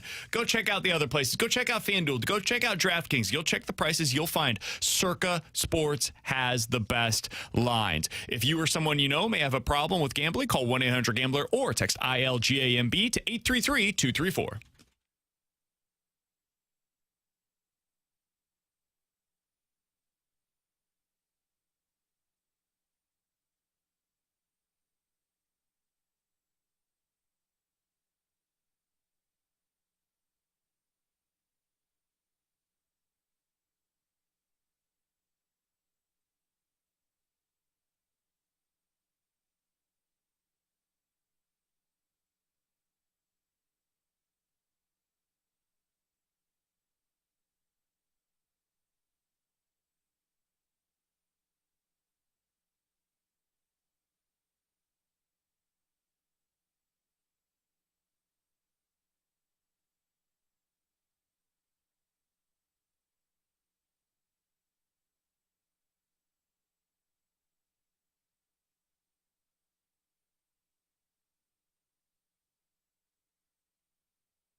Tanner Hendricks near the Sports Center update driven by Johnny Londoff Chevrolet and Johnny Londoff Autoplex. Cardinals fall to the Reds yesterday 3-1. They'll be back in action tonight. 5:40 will be first pitch. Kyle Gibson is on the mound for St. Louis. And tonight here on 101 ESPN, we've got the Eastern Conference Final in the NHL Stanley Cup playoffs for you. Game 4 between the Florida Panthers and the New York Rangers. We'll have pregame coverage starting at 6:30. This Sports Update is driven by Johnny Londoff Chevrolet and Johnny Londoff Autoplex. See them at londoff.com. Chevy, together we drive. Are you kidding me?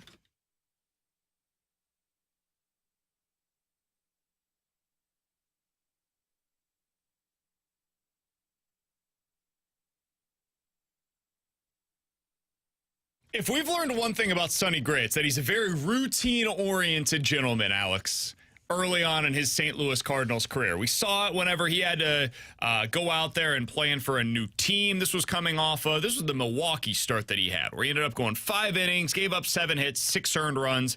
He was planning, if I'm not mistaken, for the Mets. Is that right? That was the team that he was supposed to start against. That gets rained out. He ends up starting the next day against Milwaukee and said afterwards, hey, listen, I didn't feel like I had my best stuff today. I was going out there and I felt like I was guessing. I couldn't prepare for the team the way that I normally do. He's an over-preparer to go out into a game. He's very routine-oriented.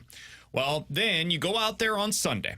And, Alex, it was a rain delay. A significant one, in fact. And one of the questions that a lot of the reporters were asking before the game amongst ourselves was, how is Sonny Gray going to adapt his routine to a 3-hour rain delay, given what we know of him in the past? He went out there and was awesome. For 5 innings, gave up 1 hit, struck out 8, 2 walks, no earned runs against the Chicago Cubs. Sunday Night Baseball is absolutely cruising. He's through 5 innings on 74 pitches. Seems like this is, no doubt about it, easily going to be another quality start for Sonny Gray as a Cardinal. And then John King comes into the game. It's only the 6th inning. You're winning.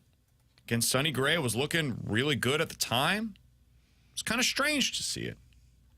Alex, when I first saw it, I wondered, like, uh-oh, did something happen? What's going on here? Is that hamstring acting up? What's going... They say after the game, Cardinals win. They won 4-3, but there were some hiccups later in the game with the bullpen and wasn't as easy maybe as some would have hoped. After the game, Ollie Marmol comes out and says Sonny Gray had a tough time unlocking his legs. Like he wasn't able to completely get them going before the game. And he was struggling with that all night long, and they felt like, hey, he did his job, got you through 5 strong, had the bullpen set up. John King goes and gets his lefties, and then you got the big 3 there. No harm, no foul. You win the game. It's now a few games, though, where we've seen something that's kind of popped up with Sonny Gray recently. Again, the game where didn't feel like he could prepare for Milwaukee. Then he asks out of the game. I think that was against Baltimore. And then this one where his legs just, he didn't have them under him. I'm just asking the question because I think it is fair to ask, given the fact that that's 3 of his last 4 starts. How are we feeling about this? And what the recent outings have been like for Sonny Gray, Alex? I mean, I'm not sitting here like screaming that this is a problem and like you are screwed, because Sonny Gray is still pitching really well for you. And frankly, he's been great. He's been the stopper that you've needed. It is concerning to say the least. I mean, I think the part that bothers me more about it is it's back-to-back starts, because I had the same reaction. I'm like, oh, Sonny's hurt. Like, you're not asking out back-to-back games. But then when they're like, no, I just couldn't figure out how to unlock his legs, and he was fine other than that, and he pitched well for us. I'm, like, projecting this, which might be part of the reason why, because I am the ultimate pessimist when it comes to this. It's just a weird look to have your number 1 guy in back-to-back games say, hey, take me out. I don't have my best stuff. Take me out. I can't work through this. Just let the bullpen go out there and do their job. I did my job. They need to do their job. Which, in all intents and purposes, is fine. You won both of those games, so can't complain about it. But, man, how many more times is that going to happen to where you don't win those games? When Sonny Gray goes out there, and what if this is a late in a do-or-die situation, and Sonny Gray says, nah, man, I didn't want to go back out there. I didn't have my best stuff, and you lose that game. I think that's where the concern really starts to come up. Again, that's down the road. I can't project that. You're winning. He's giving you phenomenal outings. It just doesn't look like the number 1 we've been talking about when he's asking out of games. Yeah, it's odd because it is back-to-back starts in 3 of the last 4 in which, like, he's not prepared, which that one, to an extent, I kind of get. But, Sonny, dude, you got incredible stuff. Just let it fly, man. But this one, if it is more kind of injury-related, if you want to call it that, not being able to loosen up the legs, okay, that I get. But this can't become a theme for the Cardinals where it is 5 innings, asking out of games, 5 innings, having trouble getting loose. Like, they need him to be an innings eater as well as a number 1 because they have only 4 starters right now. And my original thought when he got pulled until they announced after the game that it was his legs opening up, and that's why I'm not as critical today as I would have been if it was, hey, he had a stress inning, he wasn't really feeling it, had to come out after 5. Well, then he put the bullpen behind. And the bullpen is kind of a behind because of that start. Yeah. He needs to be able to go out there and eat 6, 7 innings, have lights-out stuff because that's what a number 1 does. And I still think he is a number 1, but the last 2 starts have me questioning, is Sonny Gray a 1 or is he more of a number 2? One of the best 2s in baseball, by the way, if he was. And again, it needs to be reiterated. He's been amazing this year. Yeah. The effectiveness when he's out there is not up for debate. He's been one of the better starters in Major League Baseball. A 2.6 ERA. When he starts, the Cardinals are 7-2 this year. They are an excellent team when Sonny Gray is out there and a well below 500 team when anybody else starts a game. So this is not to diminish the quality of the innings in which Sonny Gray is on the mound. It is to question, hey, when are they going to get more of those innings? Like, are they going to be able to push him a little bit more as the season goes along? The reason I'm not yet worried about it, why my concern meter is very minimal. 1, he started the season with a hamstring injury. I don't think they want to push it right now. It's late May. This is not October. 2, I think he's been so good that I'm not overly worried about them getting 5 to 6 innings out of him regularly. 3, I want to see what it looks like as we get further on into the season. If we are still having these conversations about Sonny either asking out of games or his lower body not getting unlocked prior to the game, and I think the way that he phrased it was very specific. He had trouble loosening up his lower half was the way that they described it. If these things, just stuff, continue popping up over the next 10 starts for him, we can have a conversation about what that means for the Cardinals and whether or not he's going to be able to be that playoff pitcher, if they get there, that they want him to be. Fair question. I don't think we're there right now. I don't feel that way, at least. I want to see a lot more of Sonny Gray before we get to that point, because so far this year, I think he's been basically what they paid him to be. Because right now he's on pace. He's going almost 6 innings per start. If he continues to do that and makes, let's call it 30 starts this year, be like 170 to 180 innings, and he'll do so with a 2.6 ERA. I think every one of us would have signed up for that at the beginning of the season. If you just see the bottom line of what the results are, 170 innings, 2.6 ERA. Great. Sounds awesome. Where do I sign up? Once you get into the nitty gritty of what it's been in those 9 games, there's been like 3 of them that have been kind of strange now. It's 33% of the starts that he's going out there. That's weird. It's weird. It's something that I was not expecting, but also he came into the season with a hamstring injury. I wasn't expecting that either. So that I do think that has to influence some of what we're witnessing right now. Yeah, I mean, that's why it's just so hard for me to sit here and complain about it, because like the results are getting the job done. Sonny Gray is doing exactly what you've been asking, with the exception of those innings. But, your bullpen hasn't been overused in the sense because you're getting such quality starts from Sonny Gray. And it's so hard to complain about something that happens down the road. But like you said, BK, I think by the end of the season, if we're still seeing that, you'll have your assessment on it to where like Sonny Gray is legit good for you. But is he that number 1 ace guy if you're not giving the allotted innings that you need to go out there every time? Maybe not, but we can make that determination as we get closer to the end of the season. I think there's a lot of starters that if they're dealing with a little something, like maybe Sonny's hamstring's just not at 100% right now. Maybe it's like 70 or 80%, and he feels like he can go out there, give you 5 strong innings, and then over the course of the game, it starts to kind of bite at him a little bit, right?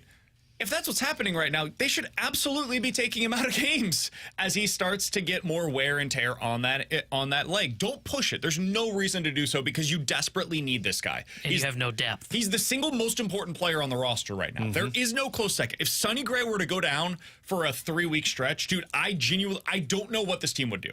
I don't know how they could possibly recover from that kind of an injury. So there's no reason to push it.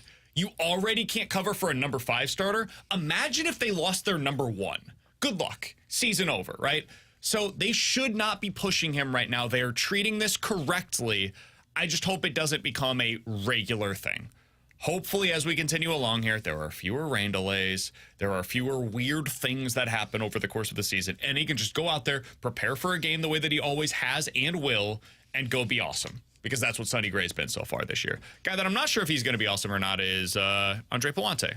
He's going to be starting for you in the next game. I asked Ollie Marmol on Sunday prior to the game what the role is expected to be for Andre Palante now that he's back up. Here's what Ollie Marmol had to say pregame. Yeah, he provides some length in the pen. He can go in there in a short stint, multiple innings, and we're going to need something on Wednesday as well. So depending on who we use leading into Wednesday, he's a candidate to potentially start that as well. Boy, Ollie just sounds like a guy that knows that 5th spot's coming up in the rotation. It's like, oh, God. God, he's hoping for more rain. We got to find a way through this thing. Ollie's doing his rain dance every 5th day. So, God, please rain. Rain on Tuesday. Just please don't let this guy Tuesday. The Cardinals have no 5th starter right now, and apparently Andre Palante is going to be that guy. Here's what he did for the Redbirds while he was down in Memphis as a starter. Must have been good. He's got called up. Yeah, well, that's why you bring him up. You got a good pitcher. 3 innings, 2 hits, 4 walks, 1 earned run. 5 innings, 4 hits, 2 walks, 1 earned run. 4 1/3, 6 hits, 4 walks, 2 earned runs. Well, that's a Michaelis outing. So he's not giving them a lot of length, but you'd expect that because he's not throwing a ton of pitches. The most that he's thrown so far this year is 84 pitches on the season. That was his most recent outing against Gwinnett. He's also walking a bunch of dudes. Now, some of that could be because of the strike zone down there. I wouldn't think so because he's more of a guy that lives at the bottom of the zone, but maybe. Maybe it's possible. If he's going to go out there and walk a bunch of dudes, Alex, and he's going to get hit at the clip that he has down in the minor leagues, in which, he's giving up a 390 on base percentage to both sides of the plate so far this year, that's not ideal. Where are you at right now with what the Cardinals have in Andre Palante and what you're realistically expecting from him tomorrow? Absolutely nothing. Okay. Because we now know he's probably going to start because they used Liberatore yesterday. I can't imagine they're going to go to him on 1 day's rest. I mean, I like the fact that they've moved off of Liberatore and they could put him back into the bullpen now. Agreed. That's a good thing for them because you are starting to see the seams rip with those bullpen guys. So at least you could take a load off of them to have somebody else in high leverage opportunities there. But it's infuriating. I mean, I'm not expecting anything from Palante because he didn't show it at the AAA level. And what makes you think he's going to come up to the major leagues and go out there and pitch well when he goes against the Cincinnati Reds or the Philadelphia Phillies? It's just infuriating that they have not gone out there to make a move. You're not seeing progress with Zach Thompson and Palante. Cool. Those options are gone. Liberatore is not it. Cool. That option is not gone. You don't believe, they're telling you that they don't believe that any of these options in the minor leagues are ready to take that next leap. And Roberset, Glofenstein, and Tinkens, and McGreevy, and Graceffo. And you're still going to sit on your hands and be like, Palante can get the job done. That is the infuriating part. So for him, it sucks. He should just be a bullpen guy. But instead, the Cardinals won't do anything, and they say, you'll be our starter this time around. Yeah, I don't have high expectations, and I expect this is probably going to go poorly, but I think it's at least worth a shot. It didn't work with Liberatore. At least it's different. Yeah, that's the thing, is at least it's different now. It's not the different I want, like Brad Keller. Man, he was my knight in shining armor, but it's different. Now, he has a lot of the same issues that Liberatore has, because you know who Liberatore can't get out? Right-handers. You know who Palante can't get out? Right-handers. So I expect the Reds to load up that lineup with as many righties as they possibly can. But hey, Palante had a shot to start back in 2022, and in 10 starts had an ERA below 4. Now, he had a high whip still, so it's probably going to look a lot like that. But can you at least be serviceable? At least go out there. Let's see how this one start looks. Hopefully the front office is still looking for a trade. If it goes well, okay, that's your number 5 starter, and hopefully you can just kind of piece this together to either get a trade or maybe he can actually make this work as a starter. So Brad Keller just pitched his first game for Boston. How'd it go? I mean, not great. He came in relief. He wasn't the starter, but... Oh, so he wasn't a starter. He pitched starting in the 5th inning until the end of the game. 4 innings. Gave up 7 hits, 4 earned runs. 1 walk, 2 strikeouts. It's not a fun line to look at. Better than what Palante is going to be. That gives your team a chance. That's what the Cardinals are missing, is a guy that gives you 4 to 5 innings regularly, gives up like 3 to 4 earned runs. If you could get that out of your number 5 starter, like if Palante becomes that, where it's not super sexy, but he's going out there getting you a bunch of ground balls, the ball's not getting hit super hard against him, he's not walking guys, which is my biggest concern with him right now, is that he's walking the world down in AAA, and I don't expect that to be a whole lot better at the major league level. That requires pitches, that puts guys on base, that puts you at more stressful innings, which means you're not getting deeper into games. If you could just have him go out there and regularly 4 to 5 innings, 3 to 4 earned runs, I will live with that. That is not a good ERA at all. It's terrible, but it gives your team a chance given what your current options are, or your lack of options are at the number 5 spot. I don't know if we can realistically expect that out of Andre Palante. I think it's probably going to be him getting through the order 1, maybe 2 times, and then going to the bullpen and going back to Kyle Leahy. I think the one good thing, though, real quick, sorry to cut you off, Alex, the one good thing that they now have is at least he can probably throw 90 pitches. Yeah. So unless he's absolutely getting rocked, and honestly, if he is getting rocked, they might as well just chalk it up as a loss and say, hey, this is yours to wear, big boy. Go out there and eat these innings for us, throw 90 pitches. The problem they had with Liberatore was he was at 60. Yeah. So he could only go like 3 innings if you're allowing the base runners that he did. And that was like a maybe, and that was like a squint and barely get through it. The good news is that at least Palante is now built up. What a bad look that is, though, if that is the case, if you lose today. To, like, avoid a sweep, and that's the guy you throw out there, and if you get lit up and he stays on the mound for 90 pitches. Well, I get it's the only option, but, again, bad look to the front office, and that's why I'm so hesitant to get on board with this team. Did you see the offense the last 2 weeks? Put that hat on. Yeah, the offense could score 10 to win that game. Did you see the offense yesterday? It was late night. Coming up next, Junk Shore here on 101 ESPN. Unbelievable.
All right, let's dive into the junk drawer. Alex, what's going on? All right, so we're going to have a little extra time on this one. So my wife just went through the all-time day today.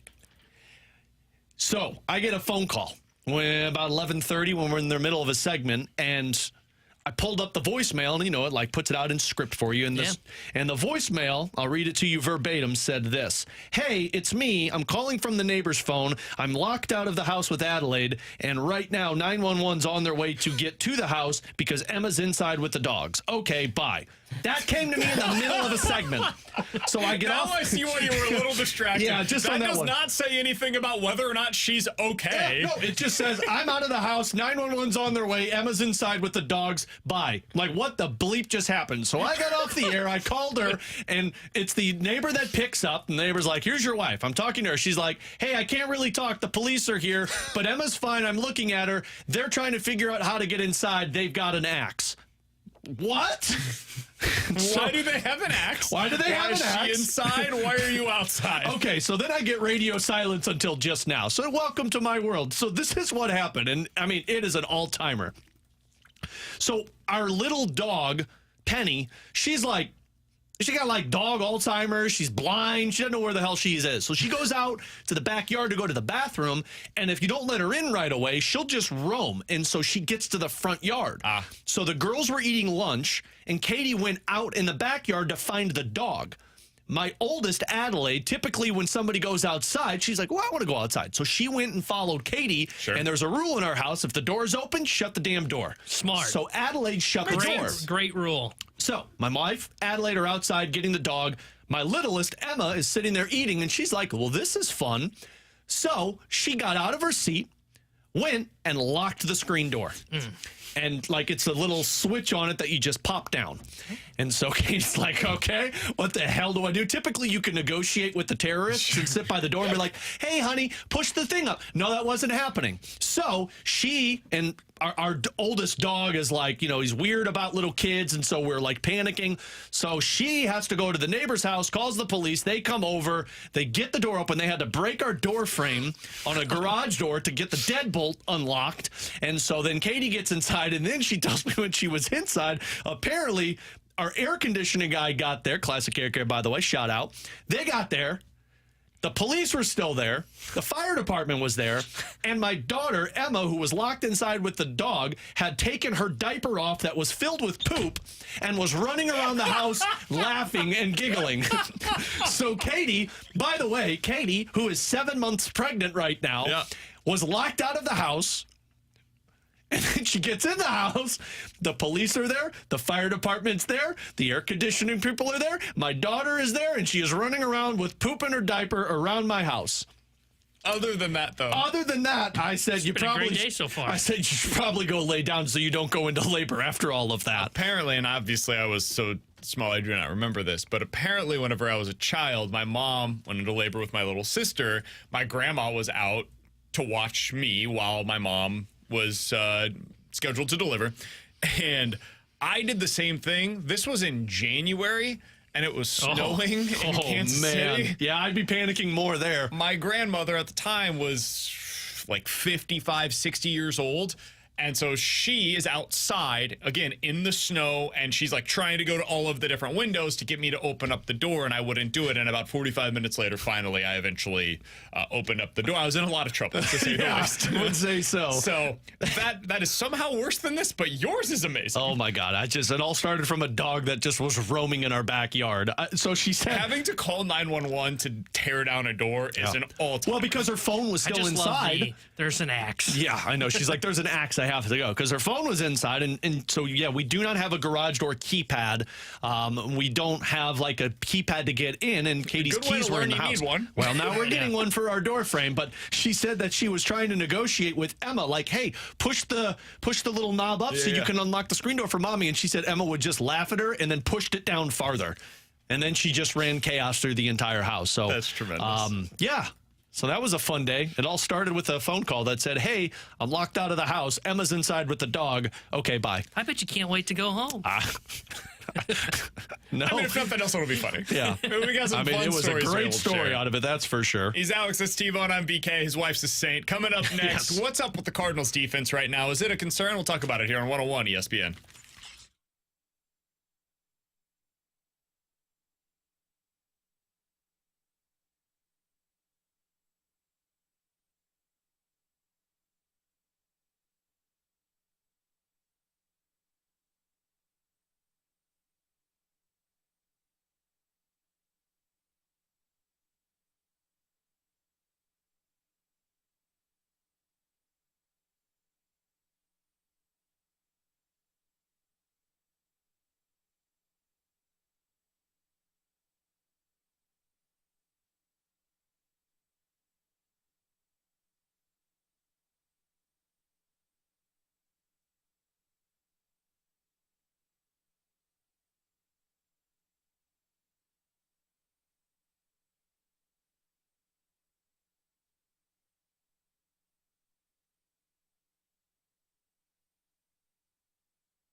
India claims third. Martini scores.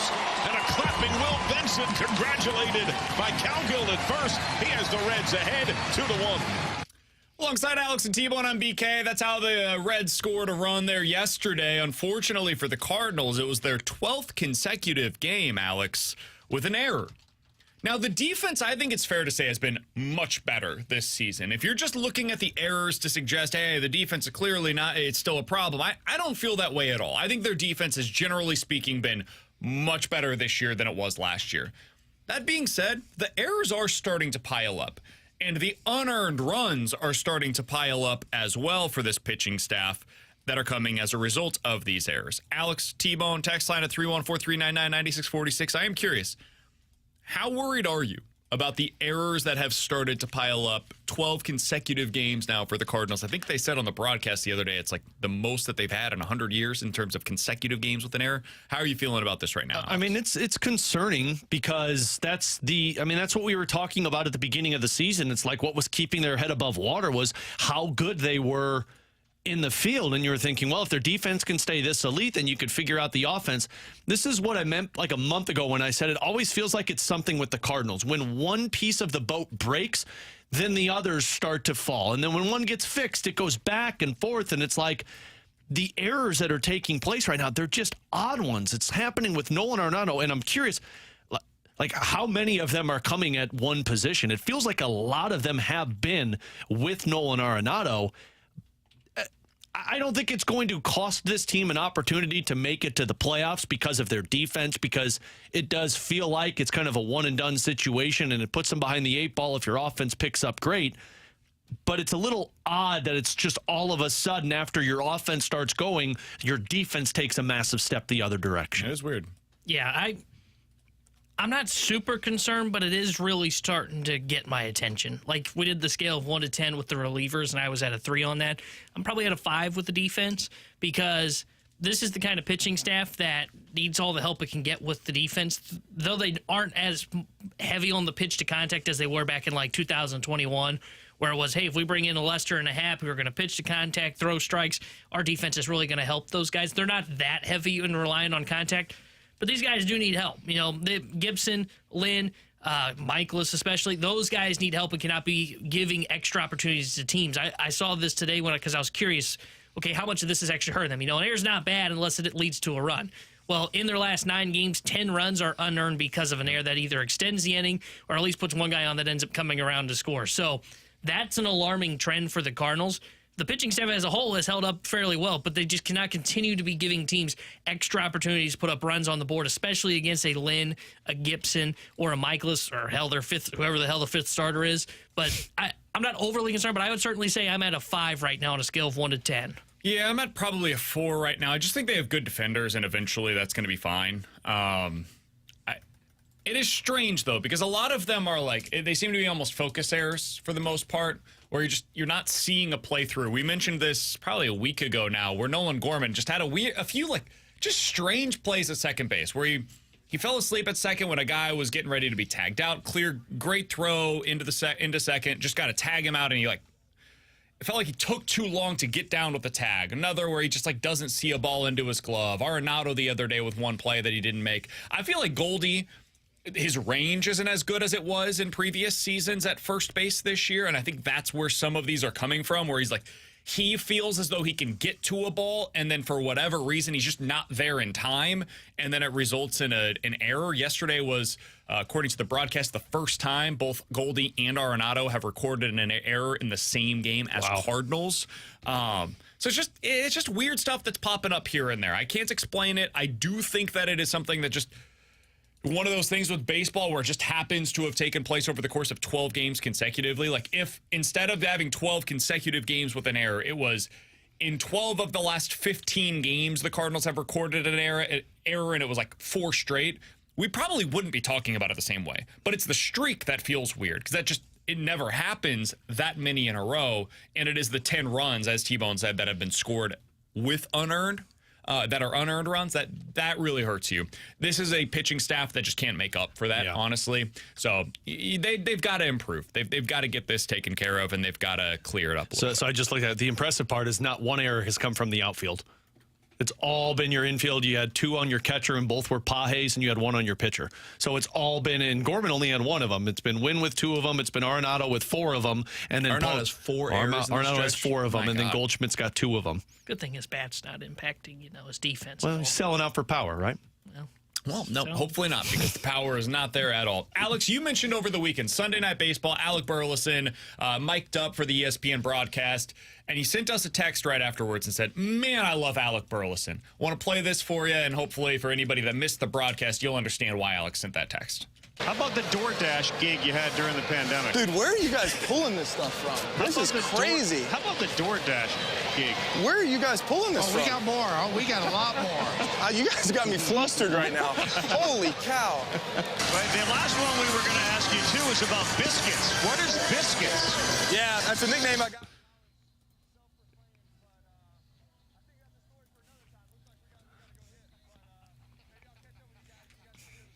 Leave them wanting more. I loved everything about that mic'd up. You couldn't have asked for a better person to mic up than Alec Burleson. Most of the time, I think these are a total waste of time. I think Mookie Betts is generally pretty good. I think Freddie Freeman does a great job with them. They did it with the catcher with the Yankees. I think it was either last year or 2 years ago as he was catching Nestor Cortez, and that one was really good. There are some that you leave, especially if you're a fan of the team. You're like, man, that was a lot of fun. Nothing more, nothing less. Just that was a lot of fun. Alec Burleson's a lot of fun, dude. Yeah. I'm so glad that this guy's having success at the big league level. He's got a great personality. That's what he's like in the clubhouse, by the way. None of that is a show. Like, that's who Alec Burleson is in every way. The Cardinals need guys like this, man. Sometimes it can feel kind of uptight and stuffy in there. Alec Burleson just is a fun guy to be around. You know who else is fun? Mason Wynn was walking around in the clubhouse the other day before the game. This is on Sunday. It was before a significant rain delay. It's worth noting that.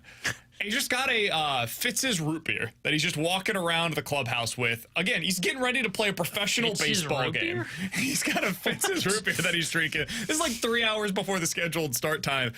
Guys can just do stuff when they're that level of an elite athlete that I could never do. I could never drink a root beer. Root beer. I'm in the bathroom before a game. But it just one small little tiny detail that I think is interesting. So there was nothing more to that. It was just he was carrying a root beer around. That's what was. Well, because I was expecting you to be like, oh, and he like walked over and poured it on somebody's head. Are you gonna think I'm cool if I walk into the office bar with a root beer? I drink root beer at home, man. I think it is representative of who Mason Wynn is. Like that. That's it. We just leave it there. You can't drink beer, so he's drinking root beer.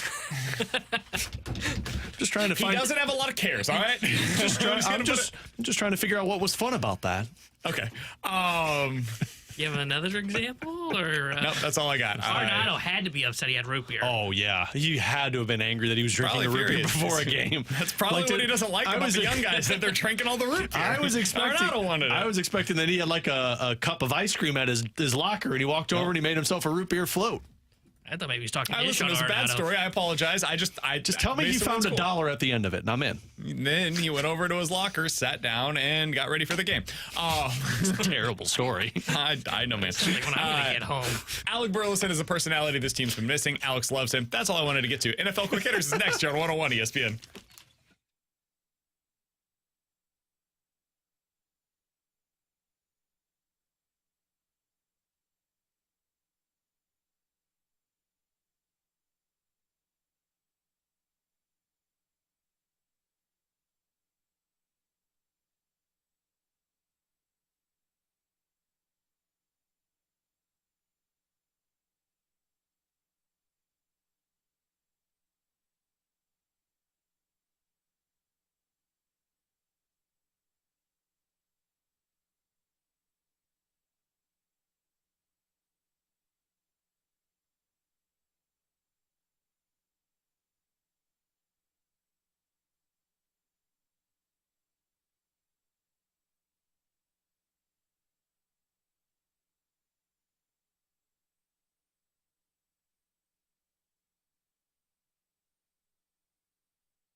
Alex Ferrario with you to talk about my friends at Classic Air Care. Yes, the Classic Air Care that was a part of the chaos that was today for my wife. But the good news is my AC is in good shape. We had them come back out because there was some type of noise that was coming from my air conditioning unit last weekend. And I was like, this doesn't seem right. Classic Air Care, of course, came out. They told my wife what the issue was. They fixed the issue, and we are on our way back with AC in our house. That's what I love about Classic Air Care. We're a part of their maintenance program, which means if we have issues, we give them a call, and they are out there right when they can put it on the schedule, which typically is in a couple of days. They come out, they fix the issue, they identify what the problem is, and they let us know. They're so informative and knowledgeable, the technicians, when they come out with Classic Air Care. I love using them. I have been using them since I purchased a home back in 2016. And if you're in the market for a new HVAC system, a new HVAC company that's going to be out there taking care of you and your family, then give Classic Air Care a call today. You can also check them out online, classicaircare.com. Tell them Alex Ferrario sent you at Classic Air Care.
All right, let's dive into some NFL quick hitters. We'll get to Katie Woo, Cardinals insider for The Athletic, in just about 10 minutes. Alex, let's start with the big news today in the NFL. OTAs might be gone. Uh-oh. They might be going away. According to a report from Tom Pelissero of NFL Media, the union is working to finalize a proposal that would, quote, overhaul the offseason starting as soon as next year. Voluntary on-field work during the offseason would go away. Training camp would be extended by as much as a month. Uh-oh. We'd be talking about players reporting in mid-June or early July for training camp. So, Alex, the offseason would essentially go from the Super Bowl up until mid-July, but mid-June. And during that time, the coaches would not see their players at all. It would just be guys reporting to camp starting in mid-June or early July. Now, why would they do that, you may be asking? The assumption is this would be what players want in return for 18 games.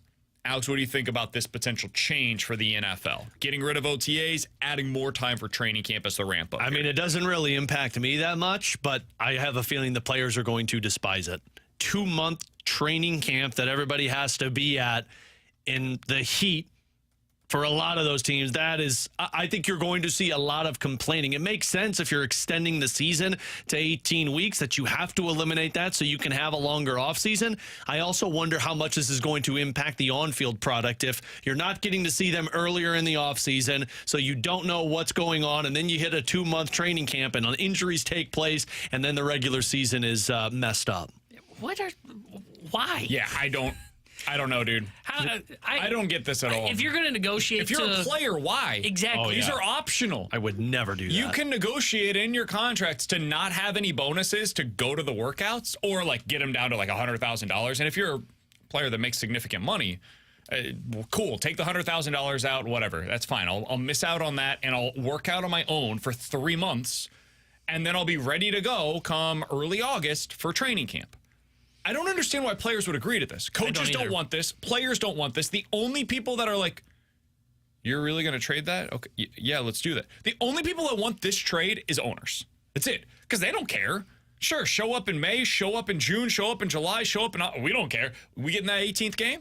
We get in that gate revenue where we can now have a full week for every single team that's going internationally, and we can sell that. It's a new package that we can give to a media rights deal. Cool. Great. And we're getting all of that for what? The trade-off is nothing? It's them reporting to training camp a month earlier? Hell yeah, we did it, boys. Roger Goodell, you son of a gun, you did it again. Look at you go. Owners should be thrilled. I don't get this at all for anybody else. It doesn't make any sense. This won't get approved. I think it will, though. That's the thing. It seems like it's... I don't understand how the players like this. Maybe there's something I'm missing, but because this is, to your point, right now it's kind of, you get OTAs, and that's kind of voluntary. You don't have to go. You can sit out. Once you get to training camp, you're getting fined for not showing up. Like, that's what I don't understand is why would you want to have a 2 month? Actually. Like, why would I want a 2 month required go to training camp? You know what I've heard Kerry Davis tell me before? Training camp sucks. Yep. Like, I don't think they want to do it for 2 months. That's what I don't understand is why they would enjoy this. I don't know what's going on. I saw this morning, and I thought I read the headline wrong. I had to read it twice to make sure I fully understood. I didn't even think, honestly, that's a great point about holdouts. So they now have the mandatory fines that are implemented for anybody that's going to be holding out, right? This would essentially, it's already basically eliminated. Chris Jones was one of the rare players that actually held out all of training camp, and it took him getting a massive boost in his deal to be able to cover up for most of the fines, not all of them. If you end up adding another month to training camp, there will never be another holdout. Yeah. You couldn't. How could you possibly do it? Like T. Higgins, for example, he hasn't signed his franchise tag, so he could hold out because he's not currently under contract. But Jamar Chase, who's holding out right now of OTAs, he's not attending currently, and he wants a new contract, he couldn't miss out on camp. You're not going to miss early camp to hold out from your deal. Why would you do that? You're missing out on, I think it's $50,000 a day. You get through the first month, we're talking about hundreds of thousands of dollars that you're missing out on. It's a really good point. And if you're an owner, it's another potential unintended consequence to be able to go with there. Oh, darn. Shoot. All right. Another bit of, I guess, news and note that we got at OTAs is that Sean Payton has been thrilled by what he's seen so far from new Broncos quarterback Bo Nix. Yeah, this is trying to polish a turd. What do you think a successful season will look like for Bo Nix this year? Like, if Sean Payton's right and Bo Nix is better than we're all anticipating, what does that look like for the Broncos? Broncos are in the playoff conversation. I don't even know if they have to be a playoff team for how bad they were last year with Russell Wilson. I think he's got to make them look like a team that could compete for a playoff spot. That would be a success. I don't even know what it would look like. I don't even know if it's like team result based. I think it is. You just watch him play and you go, okay, I can see what they're talking about. Is he like Tua Tagovailoa? Is that what a successful I was year trying to think of like who the most recent rookie quarterback is that like came in and didn't do like what CJ Stroud did, but is solid, and you don't have to go, all right, do we have the guy? You go, okay, we've got the guy. Now we got to build a roster to really evaluate him. Yeah, I think that's where they are with him. He's not a player that comes in and adds a bunch of value with his legs. He's not this overwhelming physical talent. He's kind of in that like Kirk Cousins, Matt Ryan, Jared Goff, Tua Tagovailoa lane of being a decent pocket passer with a little bit of mobility. And with their receivers that they have available to them right now, I don't see how that looks great. I don't see a scenario in which, even if he's better than we're all expecting and Bo Nix ends up becoming a solid NFL player, I could see how down the road he gets to the Kirk Cousins lane, that kind of a quarterback in the NFL. Early on, though, I would be shocked if he ends up having a bunch of success as a rookie. So, like, just don't see how it happens. These numbers wouldn't be, I wouldn't think what you would see because there's an added game, but like what Derek Carr did maybe his rookie year. 58% completion percentage, 21 touchdowns, 12 picks, threw for 3,200 yards, went 3-13. But the Raiders, I don't know if it was back then. I say back then, that was 2014. But back then it was you give the rookie quarterback more time. It's less reactionary as it is now. Maybe that's it. Because that's what I'm thinking of is like they're not going to be very good. Like they may win 5 games, but I don't know if you should be reflecting the performance of Bo Nix based on the team's record. I agree. I don't think that they're going to be very good, but I don't know that it's necessarily his fault. They just don't have a lot of talent on that roster. Yeah, that's why I wouldn't have wasted a first-round pick on him. I'm BK. Coming up next, Katie Woo, Cardinals insider for The Athletic, here on 101 ESPN.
Terry Hendrickson here with a Sports Center update brought to you by Saliga Heating and Cooling. The Cardinals fell to the Reds yesterday 3-1. They'll be back in action tonight against Cincinnati. Kyle Gibson's on the mound for St. Louis.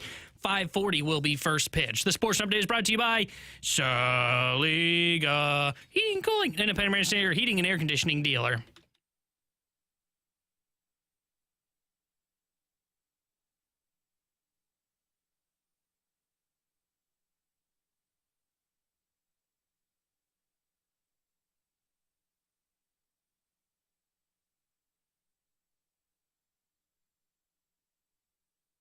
Choo-choo! We are officially back all aboard the Cardinals hype train with Alex and T-Bone. I'm BK. You got BK and Ferrario here on 101 ESPN. God, BK, you're a tool. I know. So much so. I know. We're aware of that. So much. Not even a good tool. You know what you are? Right here. You know what you are? You're a flathead screwdriver. God, BK, you're a tool. Nobody even uses there's a lot of usage for a flathead nobody screwdriver. uses a flathead screwdriver. It's always you can the use one on your door when you get back. Let's go out to the 101 ESPN hotline to hear from Katie Wu. She's the Cardinals insider for The Athletic. We'll hear if she is jumping on board this Cardinals hype train. Always appreciate her joining us each and every week here on BK and Ferrario. Katie, we appreciate the time as always. How you doing today? Okay, guys, that was maybe the worst way to come back from break that I have ever experienced on this show. Wow, BK, that was a lot. You should see it, Katie. Katie, I heard that BK is difficult to be close to at a Cardinals press box. No, that's not fair. No, he's fine. He's fine. I just wasn't expecting the train whistle. But hey, you know what? If we're back on the hype train, we're back on the hype train. Let's roll with it. I mean, they've won 10 of 13. He looks like Tom Hanks from Polar Express right now. If we're being totally candid, it might be my only opportunity to jump back on board, so I might as well do it now while I still can. It's going to kick you off like a bull. They don't have a fifth starter. Nolan Arenado is complaining that he doesn't know what's happening right now with his swing. Paul Goldschmidt is selling out for power. Wilson Contreras is hurt. So, yeah, this is my opportunity, and here we are. Katie, what's led to them going 10-3 in this stretch, in your opinion? I think you've seen a lot of guys step up. I mean, we heard all about the bad luck vibes from Alec Burleson last year, right? And when you're looking at expected numbers like expected slugging, expected batting average, from a fan standpoint, you're like, yeah, that's great. What about the actual results? And now I think we're seeing why the Cardinals front office and the Cardinals coaching staff was so high on Alec Burleson, because those expected numbers they believed would, in fact, translate to success. We're seeing that with Burleson right now. You're seeing guys like Mason Wynn turn into not just a major league shortstop, but a major leaguer. He's been super fun to watch. Michael Ciani, not exactly a guy that's going to hit for power, but he's figuring out ways to get on base. And then you're seeing overall better quality at bats 1 through 9, with the exception of maybe a certain third baseman, but we'll get to that. I think you're just seeing overall better offense from the club. This, to me, while it's not the offense that I would have imagined the Cardinals having, the results are more indicative of what I expected them coming into spring training. Can they survive long-term with this type of offense, Katie, where all of these complementary pieces have to carry such a massive load if you're not getting the Goldie and Arenado that we expected? It's a good question, but I do think the good news is that we're seeing Paul Goldschmidt take a lot more Paul Goldschmidt-like swings his last few games. The quality of his bats and the swing path have looked a lot better. He's looked like the Goldie that Cardinals fans have come to know. Obviously, being without Contreras, you're missing a lot of power there. Being without Walker, you're missing some power there. Nolan Gorman hasn't really looked all the way like the power hitter that we thought he'd be. But look, it's not about how you score. It's the fact that they're scoring, and they're doing a much better job of that than they did over the first 6 weeks. You certainly like to see more power from the heart of the order. I think all those players will be the first to say, Goldschmidt, Arenado, that they haven't really stepped up and met the challenge so far in that regard. But the Cardinals, believe it or not, have some pretty good quality pitching, both in the rotation and the bullpen. So if they can find ways to string rallies together and come back when down, which they've done over the last 2 weeks, but I'm not too overly concerned about the overall offensive production. They do have some good pitching. They do not have a fifth starter, though, and what they're apparently going to do on Wednesday is go with Andre Palante because they used Liberatore coming out of the pen the other night. Katie, you had a conversation with John Mozeliak about where things stand currently with that spot in their rotation. What did you learn in your conversation with Mo about where they're at right now with their number 5 starter? I learned that there isn't really a viable option on the 26-man roster, 40-man roster, or in AAA right now. And to me, that's a huge problem for this organization. Now, it's out of fairness. The Cardinals did report to spring training with a bunch of guys they thought could be their 6th starter. You're looking at Zach Thompson, Libby to an extent, until they found a different role for him in the bullpen, which I totally fine with. Drew Rom was an option. Andre Palante was an option to an extent. They're not exactly names that get you excited, but they should be names that are able to kind of bridge this gap in case the starter missed 2 or 3 outings. With Steven Matz out until probably the end of the month, that's going to be a lot longer. And the big problem is that none of the Cardinals' top pitching prospects look ready for this. Neither do any of the options that they had previously coming into spring training. So they're going to do what they've done with Matthew Liberatore, just with a different name. Andre Palante is most likely going to get that start tomorrow. You can't rule out Libby for a couple of innings, maybe behind him, or even an opener. That's something that Mo floated my way earlier in the week. But to me, it's not really a problem if you don't have a fifth starter for a turn or two through the rotation. But we're approaching nearly a month of Cardinals baseball, and there is no viable option for a number 5 starter. It's a bad message, in my opinion, to send to a clubhouse that has really grinded out the last 2 weeks and, given fans opportunity and reason to buy back into this club. Now you're rolling out every 5th day, kind of like, hey, we know this isn't a good strategy, but it's all we got. Katie, realistically, what would it cost a Cardinals team to go out there and get somebody to be a 5th starter for them? Well, it's difficult, right? Because it's not like teams are trading right now. It's the end of May, and it's not like the waiver wire is full of guys. I mean, I understand maybe why fans would want someone like a Brad Keller or a Zach Davies or an Eric Lauer. I'm just thinking about guys. Well, not Brad Keller anymore, but someone like that were on waivers. But it's difficult from the Cardinals' perspective because there's just not a lot of options out there. And if they don't think those guys on waivers are anything better than they have within their own organization, then why go get them? The problem is that they don't seem to have a lot of viable options inside their own organization. You were hoping that guys like Gordon Graceffo, Michael McGreevy, 2 guys drafted out of college in 2021, would be Major League ready by 2024. Unfortunately, they're not, and to me that's more of an indictment on player development than what's going on at the Major League level. You'd be hoping that maybe Sam Bursa would be ready to go, but I certainly understand the Cardinals' reluctance to push up a prospect out of need and rush their development, considering how often they've done that with their prior pitching prospects and how little that's worked out for them. So it's a tough spot. I think John Mozeliak said it best. It's a Rubik's Cube. No matter who they throw out there, they're putting themselves at a disadvantage no matter what. It is not a problem that seems to be solved within the organization at the moment. And right now, it seems like their best solution, whether fans agree with it or not, is to simply patch this up until Steven Matz is healthy again. Katie Wu is our guest here on 101 ESPN. You can read her conversation, what she learned from John Mozeliak in extended form over at The Athletic. You can find that on her Twitter account, at Katie J. Wu. Katie, do you think that's a viable option to go? I mean, it might be another month before they get Steven Matz back to full force. Do you think this team can withstand a month of not having a number 5 starter? If you were to ask me that straight up, I would say no. But guess what? They just did. Sure. And they played some of their best baseball in the process. It's not a viable strategy. It's not a long-term solution. But to the Cardinals' credit, I think we need to give some credit to Ollie Marmol, to the pitching coach staff of Dusty Blake, Julio Rangel, Tacky Elkins. They've done a really good job of trying to patchwork this thing. And a lot of guys, reliever-wise, have stepped up as well. I mean, Kyle Leahy has shown some good stuff. Chris Roycroft, when he was up, these aren't exactly names that fans are like, oh, yeah, let's pack the confidence in. But they've done their job. John King is someone who stepped up and filled Libby's role when Libby was in the rotation. So they at least have the pieces from the bullpen standpoint to kind of patchwork this. Is it sustainable? I'm not buying it. But, again, to the Cardinals' credit, over the last 4 weeks, they've done a pretty good job of making it sustainable. Katie, we talked about this earlier in the show. It's back-to-back starts for Sonny Gray to where he's kind of called for Ollie to get him out of the game. How did you feel after that second time around where he did it with the Cubs? I have no issue either way. I definitely have no issue with the first one. I mean, he gave everything he possibly could and then some in that final at bat. This one, because of the weather being so weird, I mean, we were talking to Sonny after the game, and he was essentially warming up for 2 hours. So at that point, you have the guys. You got through 5 scoreless innings. We talked about King stepping up in that Libby role.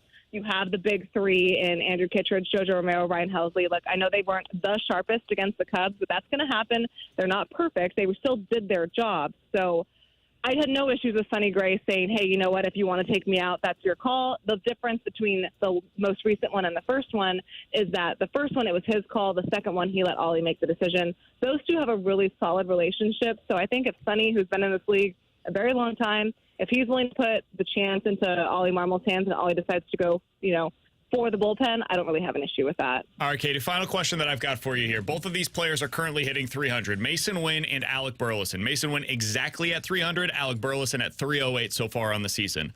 Which of those two players is more likely to finish the season with at least a 300 batting average, in your opinion? Yeah, the two guys we thought would pace this Cardinals offense to finish the season, really stepping up. I really like, and this is no knock against Mason, but I really like what we've seen out of Burleson over the last month. And you're seeing what a guy can do when he finally gets consistent playing time. And, he give a lot of credit to him. He stuck with the process, even though it wasn't yielding a lot of results, because the organization and himself believed that he was doing the right things. You're looking at things like barrel rate, hard hit percentage, the minimal strikeout percentage. These are all things he does really well. He gets on base. I think the Cardinals have found a real hit tool in Burleson, and that's maybe not what a lot of us were thinking last year, but credit to him because he stuck it out. He got an opportunity, and he's riding with it. She's Katie Woo, Cardinals insider for The Athletic, joins us each and every week here on BK and Ferrario. Katie, we appreciate the time as always. We'll talk with you again next week. You got it, guys. Thanks so much. You got it. That's Katie Woo joining us as she does each and every week here on BK and Ferrario. I love what we're seeing out of Alec Burleson, man. I do too. I think it's a lot of fun, and more importantly, it's needed. They needed this kind of production out of Alec Burleson if they're going to have a step back this season from Goldie and Arenado. It's one of those rare occasions where I talk so much about how this Cardinals team's never willing to trade away pieces, and sometimes those pieces that they're unwilling to trade away don't pan out. It's one of those rare occasions that I look at and I say, good on the Cardinals not moving him, because we used his name a lot this offseason. Yeah, it was what I was concerned about. Remember, we were talking about, hey, do you trade Alec Burleson to maybe go get a back-end starter? I was like, my concern with Burleson is I'm not sure he'll ever become a star. I don't think that's in his range of outcomes. But I'm pretty confident the guy's a good hitter.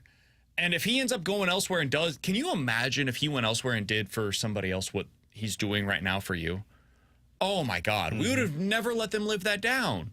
Because this is a guy that's going out there and he's batting .305. The last time that the Cardinals had a player that was this good at like just the batting average thing, putting balls in play and consistently hitting it hard and giving yourself a chance regularly, dude, I mean, what are we talking about? Like Tommy Pham, probably? But even Tommy Pham was more like power-oriented, on-base-oriented. I feel like the last time we had a guy that was just this much bat-to-ball skills here in St. Louis, Matt Holliday? Like prime Matt Holliday? Maybe Yachty to a degree? Those are probably the guys that immediately come to mind for me. Am I forgetting somebody recently?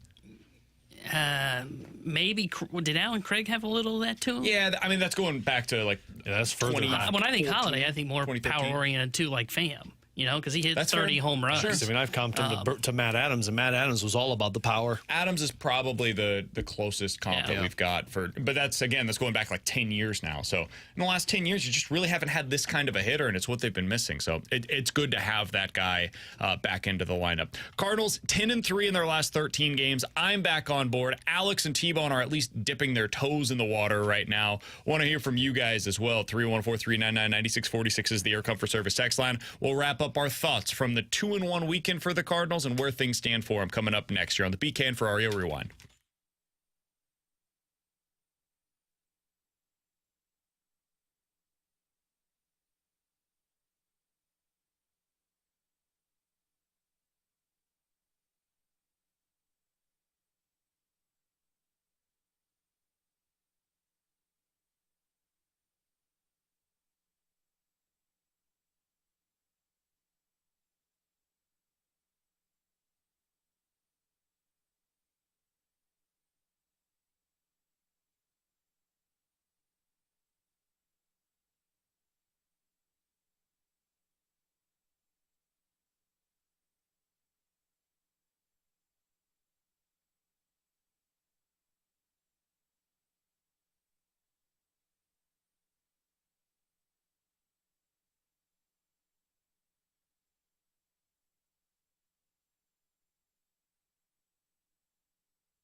Hey, with Alex and T-Bone on BK, if you missed anything from today's show, be sure to check out the podcast page, 101ESPN.com, and the free 101 ESPN app is where you go to find it. It's all presented by Dobbs Tire and Auto Centers. Alex, the Cardinals are 10-3 in their last 13 games. Now, this comes with a lot of caveats. They don't have a number 5 starter. Nolan Arenado is not hitting for power or average lately. Paul Goldschmidt is finally hitting, but he's still striking out 35% of the time. And to me, it appears as though he's kind of selling out for power. The batting average is boosted by some good luck, honestly. Like, sometimes that just happens. Nothing he needs to apologize for, but it's the reality of it. And he's hitting the ball hard. Nice. 3 home runs in the last 2 days. You love to see that. There's just a lot of question marks that still remain. The back 3 in your bullpen appears to be, again, understandable. I don't blame Ollie for this at all. I think he's done it the right way, but they're getting a little tired. They've been used a lot so far this year. When you go back to the same toy over and over and over again, Alex, my dog, she loves the same tennis balls. She consistently uses them, and then we have to throw them away because they get gross. That's kind of what it's like right now with the back end of your bullpen. They keep going back to these guys. Calling them gross? No, I'm saying they've been used a lot. There's a lot of wear and tear on those arms right now. And so as you go into the next few games, you're looking at it, you're like, man, Kyle Gibson, okay. Guy that's going out there in a hitter's ballpark against that lineup. We'll see how that goes tomorrow. You got Libby on the mound. It's probably not a great matchup. Maybe you're going to go to Palante there. Not a great matchup. And then you got 3 against Philly on the road against arguably the best team in all of Major League Baseball right now. This is a really tough road for the Cardinals. I saw enough in that 13-game stretch to bring me back on board. I'm not telling you this is a great baseball team. I don't think it is. I think it's okay. I think it's solid. I think they have enough going for them, and enough fight, enough good vibes. I know nobody wants to hear it. I think they're going to be back in the race. I think they're going to be in it for the long haul. Alex, how are you feeling about the Cardinals today? Man, it's so hard for me still not to be on board, but that Cincinnati Reds game yesterday, like, it put me back into like that PTSD where it feels like I was ready to give my heart back to them, but then I remembered they cheated on me, and I was like, nah, I can't do it. You did everything I needed to see. You did it against Boston. You did it against Baltimore, Chicago, and you did it against really good pitching. Your offense came through. You came from behind in a lot of games. Everything is clicking right now to where I look at it and I say, I don't know what other excuses I'm going to come up with to say why I can't get on board. I don't think they're a team that can do anything of substance in the playoffs, but I think because the National League is so crappy that they are one of the best teams fighting for the wild card spots, and I will give them credit for that. But I still feel like my foot is in the pool, but I'm not ready to go in yet because I don't think this front office is willing to invest in a team that has what it takes to make a push, hence their number 5 starter problem. I'm very worried that you used your bullpen so much in the first chunk of the season that they're not going to be a weapon and at the end. And I still feel like that this offense is a facade that I just can't buy into yet. Yeah, it's twofold for me into why I'm not buying in. And it's tough not to because I said, hey, however they do in this homestand, they play well. I'm ready to buy back in. And they did. They ended up doing very well at home in a very tough stretch of the season that could have definitely sunk their season. But for me, it is you're still not getting Arenado hitting. And I think you've got to have the big 3 of Goldie, Arenado, when Contreras is healthy, Contreras hitting to be a playoff team. I don't think they can make the playoffs without those 3 hitting, and Arenado is still not hitting. And the other thing is right now it feels like with their rotation, they are playing with one arm tied behind their back because they don't have a 5 starter. And it guarantees in a series like this where you're automatically probably going to have 1 loss, and you lost to start with Lance Lynn, so all of a sudden you're into a spot of, okay, can we take 1 of 3? And now you're in a road trip where it is Cincinnati's a tough place to play. You're already behind the 8 ball because you lost that game because of traveling in late last night, which that I can totally understand. I rarely get behind the whole travel thing. Yesterday was one of the rare exceptions where I did feel like that affected them. But you have I'm not going to call it a guarantee, but a more than likely loss on Wednesday. So, okay, well, now we're looking at potentially, at best, 1 and 2 probably in this series. And then you're going to Philadelphia, who's a really good team. And then you go to Houston, the Bats who's have solid. to warm up. Bats have to heat up the next 2 nights. That's got to be the thing. Like, tonight, tomorrow, you got to get some good offense. Good thing you're going up against a lefty that you've never seen before tonight. Well, they've seen a bot, I think. A bot? And that's his name? Yeah, Abbott. Yeah. Hence, haven't seen him before. All right, maybe we haven't. The Cardinals have seen him. They actually hit him really well. They ended up, the guys that are in the lineup that have seen him are 6 for 14 with 5 walks against him, 2 strikeouts. So they have a combined OPS over 1,000. Now, what that means tonight, not much. You've seen him like once for the most part for these guys. It's his second year in the big leagues, and he's been pretty darn good so far this season for the Reds. But you got to go out there and do well. And then Frankie Montas gets on the mound. You got to do well against him, too. That's how this team is constructed. We knew this coming into the season. They had to be an offense-first team. Now, clean up the defense. That'd be helpful for you, especially tomorrow when you've got the poo-poo platter of relievers that's going on the mound. Wow, unbelievable. Today you've got Gibson. It'd be helpful if you had some quality defense behind him. You're a terrible conductor. The lineup game, I would imagine, is coming up at 2 o'clock today. The Fast Lane will have that for you. It is already out. You should be pretty decent defensively out there today. You got to go show it. What? Did you... I think they should be pretty We'll let decent people today. hear when they hear the lineup game. Because one spot, no. I think you'll be fine today. Third base. Yeah, third base. That's the problem. I know where you think that they're going to be lacking, and maybe they will. But I think they should be fine. You know where they're out playing there. tonight, right? I do. It'll be fine. and That's you're good. why you can get away with it. Again, I'm not giving anything away. I don't want to give it away for the listeners. They want to play the lineup game with the Fast Lane. They'll go right along with it. Just understand that a lefty's on the mound. God, you That's really big are part a of it. conductor of this poo-poo platter. Choo-choo. We'll be back to you guys tomorrow at 11 a.m. Fast Lane's got you taken care of from 2 to 6. You're on 101 ESPN. God, BK, you're a tool.